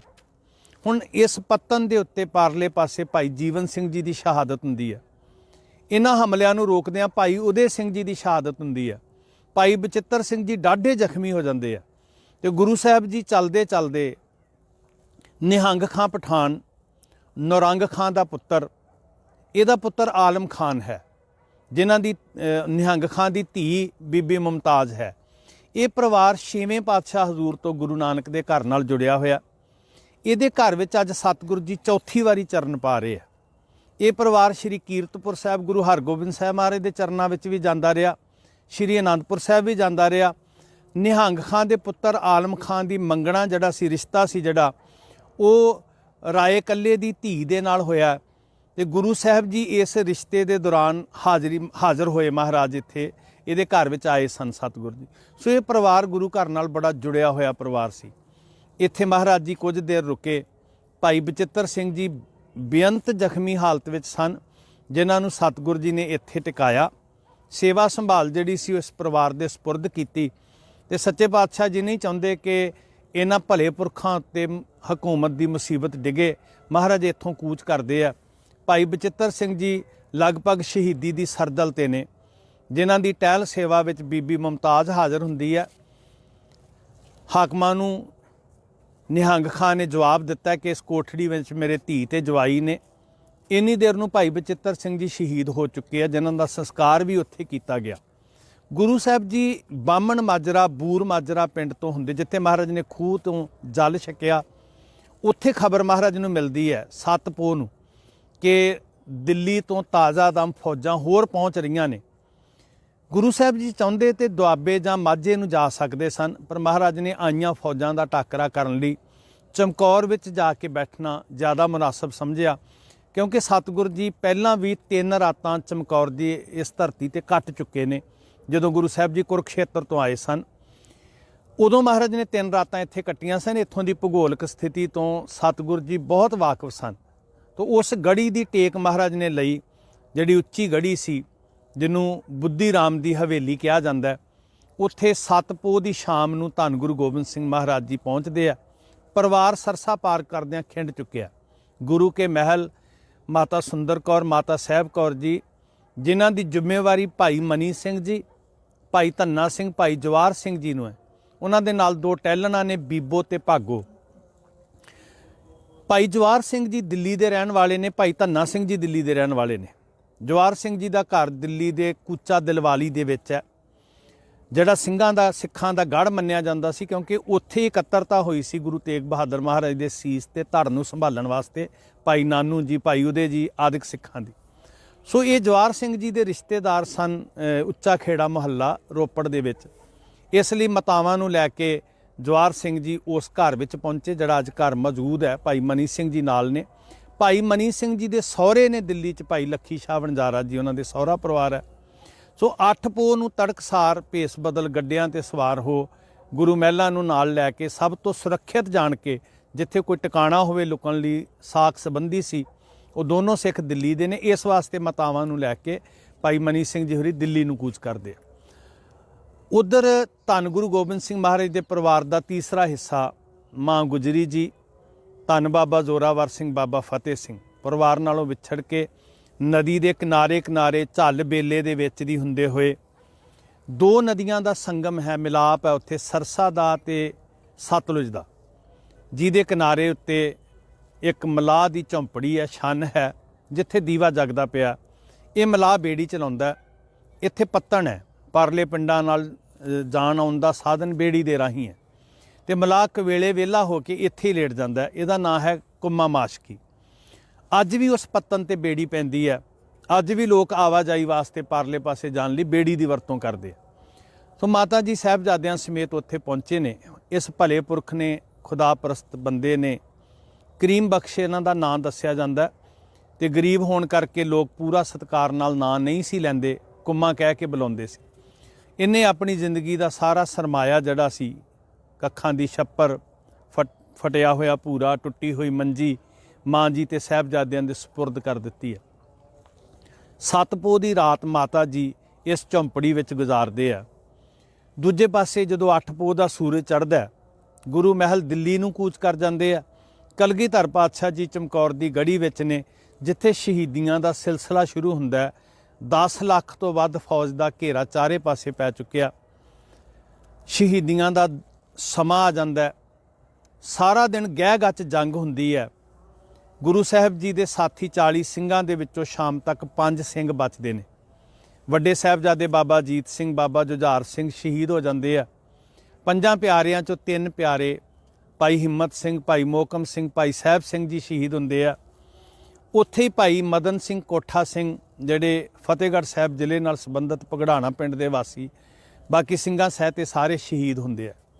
ਸੋ 8 ਪੋਹ ਦਾ ਸੂਰਜ ਛੁਪਦਾ ਤੇ ਗੁਰੂ ਸਾਹਿਬ ਜੀ ਦੇ ਨਾਲ ਜਿਹੜੇ 5 ਸਿੰਘ ਨੇ, ਭਾਈ ਦਇਆ ਸਿੰਘ ਜੀ, ਭਾਈ ਧਰਮ ਸਿੰਘ ਜੀ, ਭਾਈ ਮਾਨ ਸਿੰਘ ਜੀ, ਇਹ 3 ਸਿੰਘ ਨੇ ਜਿਹੜੇ ਮਹਾਰਾਜ ਨਾਲ ਬਾਅਦ 'ਚ ਬਾਹਰ ਨਿਕਲੇ ਸੀ। 2 ਸਿੰਘ ਨੇ ਭਾਈ ਸੰਤ ਸਿੰਘ ਤੇ ਸੰਗਤ ਸਿੰਘ ਜੀ। ਤੇ ਇਤਿਹਾਸ ਦੀਆਂ ਪਰਤਾਂ ਵਿੱਚੋਂ ਜੋ ਤੱਥ ਨਿਕਲਦੇ ਨੇ ਕਿ ਜਦੋਂ 5 ਸਿੰਘਾਂ ਨੇ ਗੁਰੂ ਸਾਹਿਬ ਨਾਲ ਬਚਨ ਕੀਤਾ, ਖਾਲਸੇ ਨੂੰ ਜਿਹੜੇ ਤੁਸੀਂ ਅਧਿਕਾਰ ਸਤਿਗੁਰੂ ਜੀ ਦਿੱਤੇ ਨੇ, ਅਸੀਂ ਉਹਨਾਂ ਅਧਿਕਾਰਾਂ ਦੇ ਅਨੁਕੂਲ ਬਚਨ ਕਰਦੇ ਹਾਂ ਕਿ ਖਾਲਸੇ ਦਾ ਬਚਨ ਹੈ ਕਿ ਤੁਸੀਂ ਚਮਕੌਰ ਦੀ ਗੜੀ 'ਚੋਂ ਚਲੇ ਜਾਓ। ਮਹਾਰਾਜ ਨੇ ਖਾਲਸੇ ਦੇ ਬਚਨ ਨੂੰ ਮੰਨਿਆ। पर नगारियां ते जकारियां दी गूंज विच सतगुर जी निकले और बड़े विधिबद्ध तरीके नाल निकले। चारां दिशावां नूं उत्तर दक्षिण पूर्व पच्छम नूं चार शरीर निकलदे आ। बाहर निकलण वालियां विच भाई दया सिंह जी, भाई धर्म सिंह जी, भाई मान सिंह ते चौथे सच्चे पातशाह जी आप हन। अंदर गढ़ी दे दो सिंह हन, भाई संगत सिंह ते भाई संत सिंह। भाई संगत सिंह जी की सेवा है कि ममटी च बैठ के तीर चलाने, जिन्हां दे सीस उत्ते गुरु गोबिंद सिंह जी की कलगी है। भाई संत सिंह जी की सेवा है कि तुसीं नगारा वजाउंदे रहना आखिरी साह तक। जदों 5 जकारियां दीयां गूंजां अद्धी रात नूं पैंदियां, नगारा वजदा, तीरां दी शैबर लगदी है। कोई उत्तर वाल कहंदा कि मैनूं गुरु गोबिंद सिंह जी दिसे ने, कोई दक्षिण पूर्व पच्छम नूं कहंदा, कोई कहंदा मैं ममटी विच कलगी नूं झूलदियां वेख्या, ते कोई कहंदा मैं नगारा वजाउंदियां तक्किया। हर सिख विचों गुरु गोबिंद सिंह दे दीद हो रहे आ ते गुरु गोबिंद सिंह सच्चे पातशाह महाराज जी झाड़ साहब दे स्थान तो इत्थों हुंदे होए माछीवाड़ा जिहड़ा जंगल सी उस वेले बहुत रुखां दा वड्डा झुंड सी ते रुखां दे झुंड दे नेड़े खेतां दे विच एक खूह वग रिहा। उत्थे गुलाबे मसंद दा नौकर जिहड़ा सी ओह खूह गेड़ रिहा, जिथे सच्चे पातशाह जी रात पहुँचदे आ। रात दे हनेरे दे विच ਸਿੰਘਾਂ ਨੂੰ ਇਹ दिशा निर्देश सी कि तारियां दी लो नूं टेक बना के उत्थे तुसीं पहुँच जाना। सारी डायरैक्शन नीयत सी। सो सच्चे पातशाह जी दे प्यारे सिंह भाई दया सिंह, भाई धर्म सिंह, भाई मान सिंह तड़कसार तक ये भी महाराज दे कोल पहुँचते हैं। गुरु साहब इन्नी जख्मी हालत विच ने, श्री गुरप्रताप सूरज ग्रंथ च जिक्र होंदा, भाई संतोख सिंह लिखते हैं कि महाराज इन्ने छाले पै चुके हैं चरनां च कि जदों सतगुर जी लेटे होए उठे, जदों सतगुर जी विश्राम कर रहे सी कंडियाली सेज दे उत्ते माछीवाड़े दे उस जंगल दे अंदर, जिथे बैठ के कदी तराने गाए मित्र प्यारे नूं, हाल मुरीदां दा कहना। सतगुर जी कदमां दे नाल चल ना सके, इन्ने कदम जख्मी हो चुके सन। ते भाई साहब भाई दया सिंह जी अपने मोढियां ते सतगुरां नूं चुक के खूह तक लिआंदे आ। खून दे नाल कपड़े जुड़ चुके आ, पानी नाल धो के कपड़ियां नूं ठीक कीता। महाराज नूं गुलाबे पंजाबे दे घर लिआंदा माछीवाड़े, जिथे गुलाबे ते पंजाबे ने पहली रात ही हकूमत दे डर नूं वेख के जदों पता लग गया हाकमां नूं कि सतगुर जी गढ़ी चों निकल चुके आ, चप्पा चप्पा छानना शुरू कर दिता 10 लाख फौज ने। ये दोनों डर गए कायर। इन्हां ने तड़कसार सतगुर जी नूं एक खद्दर दा रेजा ते 5 मोहरां रख के मत्था टेकता, जिहदा इशारा ये सी कि तुसीं साडे घर तो चले जाओ। उसे माछीवाड़े च नबी खां ते गनी खां हन, जिन्हां ने हत्थ जोड़ के सतगुर जी नूं अपने घर लिआंदा, ਜਿਹੜੇ पलंगे ते महाराज नूं बिठा के, क्योंकि जदों फौज नूं ये ज्ञान हो गया कि महाराज गढ़ी चों जा चुके हैं, पहलां ते भरम सी कि शायद ये कलगी वाले जिहड़े झूल रही कलगी गुरु गोबिंद सिंह होणगे। जदों वो भरम दूर हो गया, फिर चप्पा चप्पा छानना शुरू किया इस इलाके का। सख्त पैरे सन ते इन्हां पैरिਆਂ चों निकलना मुनासब नहीं सी। तो निहंग खां पठान नबी खां ते गनी खां दोनों ने पलंगे नूं अग्गों चुक्या। भाई दया सिंह, भाई धर्म सिंह, भाई मान सिंह जी पिछे ने मोरां दे मुठे दा चौर करते हुए सतगुरां नूं जदों लैके तुरे। ते सच्चे पातशाह जी नहीं चाहुंदे कि ये मेरे प्यारे जिहड़े सुहिरद सेवक ने, इन्हां दी जिंदगी विच कोई जोखम आवे, कोई इन्हां नूं मुसीबत दा सामना करना पवे। इसलिए महाराज बड़े सहज नाल अपने आपे नूं प्रगट कीते तो बिना उच्च दा पीर बना के नबी खां गनी खां लै तुरदे ने। ते आलमगीर तक सच्चे पातशाह जी नूं कटाणा साहब दे राहां तो इन्हां रस्तियां तो हुंदे होए आलमगीर वाले पासियों फिर उत्थों सतगुर जी रायकोट नूं, रायकोट तो फिर दीना कांगड़ तो मुक्तसर साहब जिहड़ा कोटकपुरे दे राहीं फिर दमदमा साहब हजूर लंबे पैंडे बाद पहुँचते। उधर माँ गुजरी जी सतपोह दी रात सरसा दे किनारे, जिथे नेड़े पिंड ਚੱਕ ਢੇਰਾ जंगल बियाबान बड़ा बिखड़ा पिहावला अज भी वो इलाका है। उत्थे सतगुरु जी दे मानयोग माता गुजरी जी, छोटे लाल बाबा जोरावर सिंह, बाबा फतेह सिंह सतपोह दी रात गुजारदे आ। ते इस पतन ते किसे पासियों गंगू आ जांदा है, जिहड़ा नौकर रहा गुरु घर दा। हो सकदा उत्थों तक गंगू दी नीयत च खोट भी ना होवे।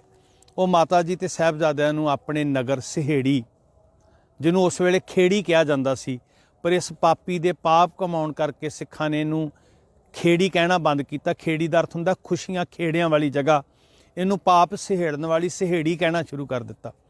ਸੋ ਇਹ 8 ਪੋਹ ਨੂੰ ਮਾਤਾ ਜੀ ਤੇ ਸਾਹਿਬਜ਼ਾਦਿਆਂ ਨੂੰ ਰਸਤੇ 'ਚ ਪੜਾਅ ਹੁੰਦੇ ਨੇ, ਜਿਹਨੂੰ ਐਮਾ ਸਾਹਿਬ ਤੇ ਕਾਇਨੌਰ ਕਿਹਾ ਜਾਂਦਾ।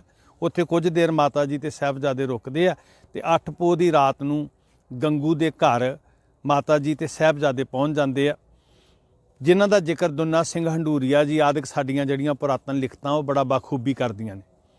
8 ਪੋਹ ਦੀ ਰਾਤ ਜਦੋਂ ਗੁਜ਼ਰਦੀ ਹੈ, 8 ਤੇ 9 ਪੋਹ ਦੀ ਦਰਮਿਆਨੀ ਰਾਤ, ਉਧਰ ਇਸ ਰਾਤ ਸਤਿਗੁਰੂ ਜੀ ਚਮਕੌਰ ਦੀ ਗੜੀ 'ਚੋਂ ਜਾ ਚੁੱਕੇ ਨੇ। ਤੇ ਜਿੱਦਾਂ ਦੇ ਹਾਲਾਤ ਅਨੁਭਵ ਹੁੰਦੇ ਨੇ ਕਿ ਜਦੋਂ ਗੁਰੂ ਸਾਹਿਬ ਜੀ ਦੇ ਜਾਣ ਦੀ ਖਬਰ ਸਾਰੇ ਪਾਸੇ ਫੈਲਦੀ ਹੈ ਤੇ ਯਕੀਨਨ ਜਿਹੜੀ ਸਾਰੇ ਮੋਰਚੇ ਦੀ ਅਗਵਾਈ ਵਜ਼ੀਦਾ ਕਰ ਰਿਹਾ ਸੀ ਸਾਰੀ ਫੌਜ ਦੀ, ਉਹ ਕਲਪ ਉੱਠਿਆ ਹੋਏਗਾ ਕਿ ਪਹਿਲਾਂ ਆਨੰਦਪੁਰ ਸਾਹਿਬ ਤੋਂ ਸਤਿਗੁਰੂ ਜੀ ਦਾ ਸੁਰੱਖਿਅਤ ਨਿਕਲਣਾ ਇੱਕ ਵੱਡੀ ਸ਼ਿਕਸਤ ਸੀ ਤੇ ਹੁਣ ਚਮਕੌਰ ਦੀ ਗੜੀ ਦੇ ਵਿੱਚੋਂ ਗੁਰੂ ਸਾਹਿਬ ਜੀ ਦਾ ਨਿਕਲ ਜਾਣਾ, ਇਹਦੇ ਤੋਂ ਵੱਡੀ ਲੱਕ ਤੋੜਵੀਂ ਹਾਰ ਨਹੀਂ ਹੋ ਸਕਦੀ। ਇਹਨਾਂ ਹਾਲਾਤਾਂ 'ਚ ਗੰਗੂ ਦੇ ਅੰਦਰ ਲੋਭ ਆਉਂਦਾ ਕਿ ਜੇ ਇਸ ਟੁੱਟੇ ਹੋਏ ਵਜ਼ੀਦੇ ਨੂੰ ਮੈਂ ਇਹ ਖਬਰ ਦੇਵਾਂ ਕਿ ਗੁਰੂ ਸਾਹਿਬ ਜੀ ਦੇ ਲਾਲ ਮੇਰੇ ਕੋਲ ਹਨ, ਮਾਤਾ ਜੀ ਮੇਰੇ ਕੋਲ ਨੇ, ਤੇ ਉਹ ਜ਼ਰੂਰ ਖੁਸ਼ ਹੋ ਕੇ ਮੈਨੂੰ ਕੋਈ ਵੱਡਾ ਇਨਾਮ ਦੇਵੇਗਾ। ਸੋ ਉਹ ਕੋਤਵਾਲੀ ਮੁਰਿੰਡੇ ਜਾਨੀ ਖਾਂ ਮਾਨੀ ਖਾਂ ਕੋਲ ਖਬਰ ਪਹੁੰਚਾਉਂਦਾ ਕਿ ਸਤਿਗੁਰੂ ਜੀ ਦੇ ਸਾਹਿਬਜ਼ਾਦੇ ਤੇ ਮਾਤਾ ਜੀ ਮੇਰੇ ਕੋਲ ਹਨ। ਜਿੱਥੋਂ ਇਹ 9 ਪੋਹ ਨੂੰ ਇਹ ਦੋਨੋਂ ਆਪਣੀ ਫੌਜ ਲੈ ਕੇ ਆਉਂਦੇ ਕੋਤਵਾਲ, ਤੇ ਉਹ ਕੋਠੜੀ ਜਿਹੜੀ ਕੋਤਵਾਲੀ ਦੀ ਹੈ ਉੱਥੇ ਸਾਹਿਬਜ਼ਾਦਿਆਂ ਨੂੰ ਜਾ ਕੇ ਕੈਦ ਕੀਤਾ ਜਾਂਦਾ। 9 ਪੋਹ ਦੀ ਰਾਤ ਮਾਤਾ ਜੀ ਤੇ ਸਾਹਿਬਜ਼ਾਦੇ ਉਸ ਕੋਠੜੀ ਦੇ ਵਿੱਚ ਕੱਟਦੇ ਨੇ, ਜਿਹਨੂੰ ਅੱਜ ਅਸੀਂ ਕੋਤਵਾਲੀ ਸਾਹਿਬ ਕਹਿੰਦੇ ਹਾਂ, ਜਿੱਥੋਂ ਫਿਰ ਵਜ਼ੀਦਾ ਸਾਹਿਬਜ਼ਾਦਿਆਂ ਨੂੰ ਬੜੇ ਸੁਰੱਖਿਅਤ ਪ੍ਰਬੰਧਾਂ ਦੇ ਤਹਿਤ ਬੜੀ ਵਿਸ਼ੇਸ਼ ਕਿਸਮ ਦੀ ਗੱਡੀ 'ਚ, ਉਹਨੂੰ ਇੱਕ ਖਤਰਾ ਸੀ ਕਿ ਕੋਈ ਸਿੱਖ ਹਮਲਾ ਕਰਕੇ ਸਾਹਿਬਜ਼ਾਦਿਆਂ ਤੇ ਮਾਤਾ ਜੀ ਨੂੰ ਛੁਡਾ ਕੇ ਨਾ ਲੈ ਜਾਵੇ। ਸੋ ਇੱਕ ਵਿਸ਼ੇਸ਼ ਕਿਸਮ ਦੀ ਗੱਡੀ ਦੇ ਵਿੱਚ ਜਿਹੜੀ ਬੰਦ ਹੋਵੇ, ਸੁਰੱਖਿਅਤ ਹੋਵੇ, ਜਿਹਨੂੰ ਅਸੀਂ ਸਤਿਕਾਰ ਨਾਲ ਰੱਥ ਸਾਹਿਬ ਵੀ ਕਹਿੰਦੇ ਹਾਂ, ਉਸ ਗੱਡੀ ਦੇ ਵਿੱਚ ਸਾਹਿਬਜ਼ਾਦਿਆਂ ਨੂੰ ਬਿਠਾ ਕੇ ਸੁਰੱਖਿਅਤ ਪਹਿਰਿਆਂ ਦੇ ਹੇਠਾਂ, ਸਖਤ ਪਹਿਰਿਆਂ ਦੇ ਹੇਠਾਂ ਸਰਹੰਦ ਲਿਆਂਦਾ ਜਾਂਦਾ। ਦੁੰਨਾ ਸਿੰਘ ਹੰਡੂਰੀਆ ਜ਼ਿਕਰ ਕਰਦੇ ਨੇ ਕਿ ਰੱਥ ਨੂੰ ਇਸ ਸਰਹੰਦ ਦੇ ਬਾਰ-ਬਾਰ ਸਰਦਲ ਤੇ ਰੋਕਿਆ ਗਿਆ। ਉੱਥੇ ਗੁਰਦੁਆਰਾ ਰੱਥ ਸਾਹਿਬ ਸੁਭਾਇਮਾਨ ਹੈ, ਲੋਕਾਂ ਦੀ ਭੀੜ ਇਕੱਠੀ ਹੋਈ, ਭਾਂਤ-ਭਾਂਤ ਦੀ ਚਰਚਾ ਹੋਣ ਲੱਗੀ। ਡਰਦਿਆਂ ਮਾਰਿਆਂ ਸਾਹਿਬਜ਼ਾਦਿਆਂ ਨੂੰ ਅੰਦਰ ਲਿਆਂਦਾ ਗਿਆ ਕਿਲੇ ਦੇ। ਇੱਥੇ ਦਰਜਨਾਂ ਬੁਰਜ ਸਨ ਕਿਲੇ ਦੀ ਚਾਰਦੁਆਰੀ ਦੇ ਨਾਲ-ਨਾਲ, ਕੋਲੋਂ ਦੀ ਨਦੀ ਵਗਦੀ ਸੀ। ਇੱਕ ਸਭ ਤੋਂ ਉੱਚਾ ਬੁਰਜ ਸੀ ਜਿਹਦੀ 140 ਫੁੱਟ ਇਤਿਹਾਸ ਉਚਾਈ ਦੱਸਦਾ, ਉਹਨੂੰ ਠੰਡਾ ਬੁਰਜ ਕਿਹਾ ਜਾਂਦਾ ਸੀ। ਨਦੀ ਖਹਿ ਕੇ ਲੰਘਦੀ ਸੀ। ਗਰਮੀਆਂ ਦੀ ਰੁੱਤੇ ਹਾਕਮ ਉੱਥੇ ਵਿਸ਼ਰਾਮ ਕਰਦਾ ਸੀ, ਚਾਰੇ ਪਾਸਿਓਂ ਹਵਾਦਾਰ ਹੈ।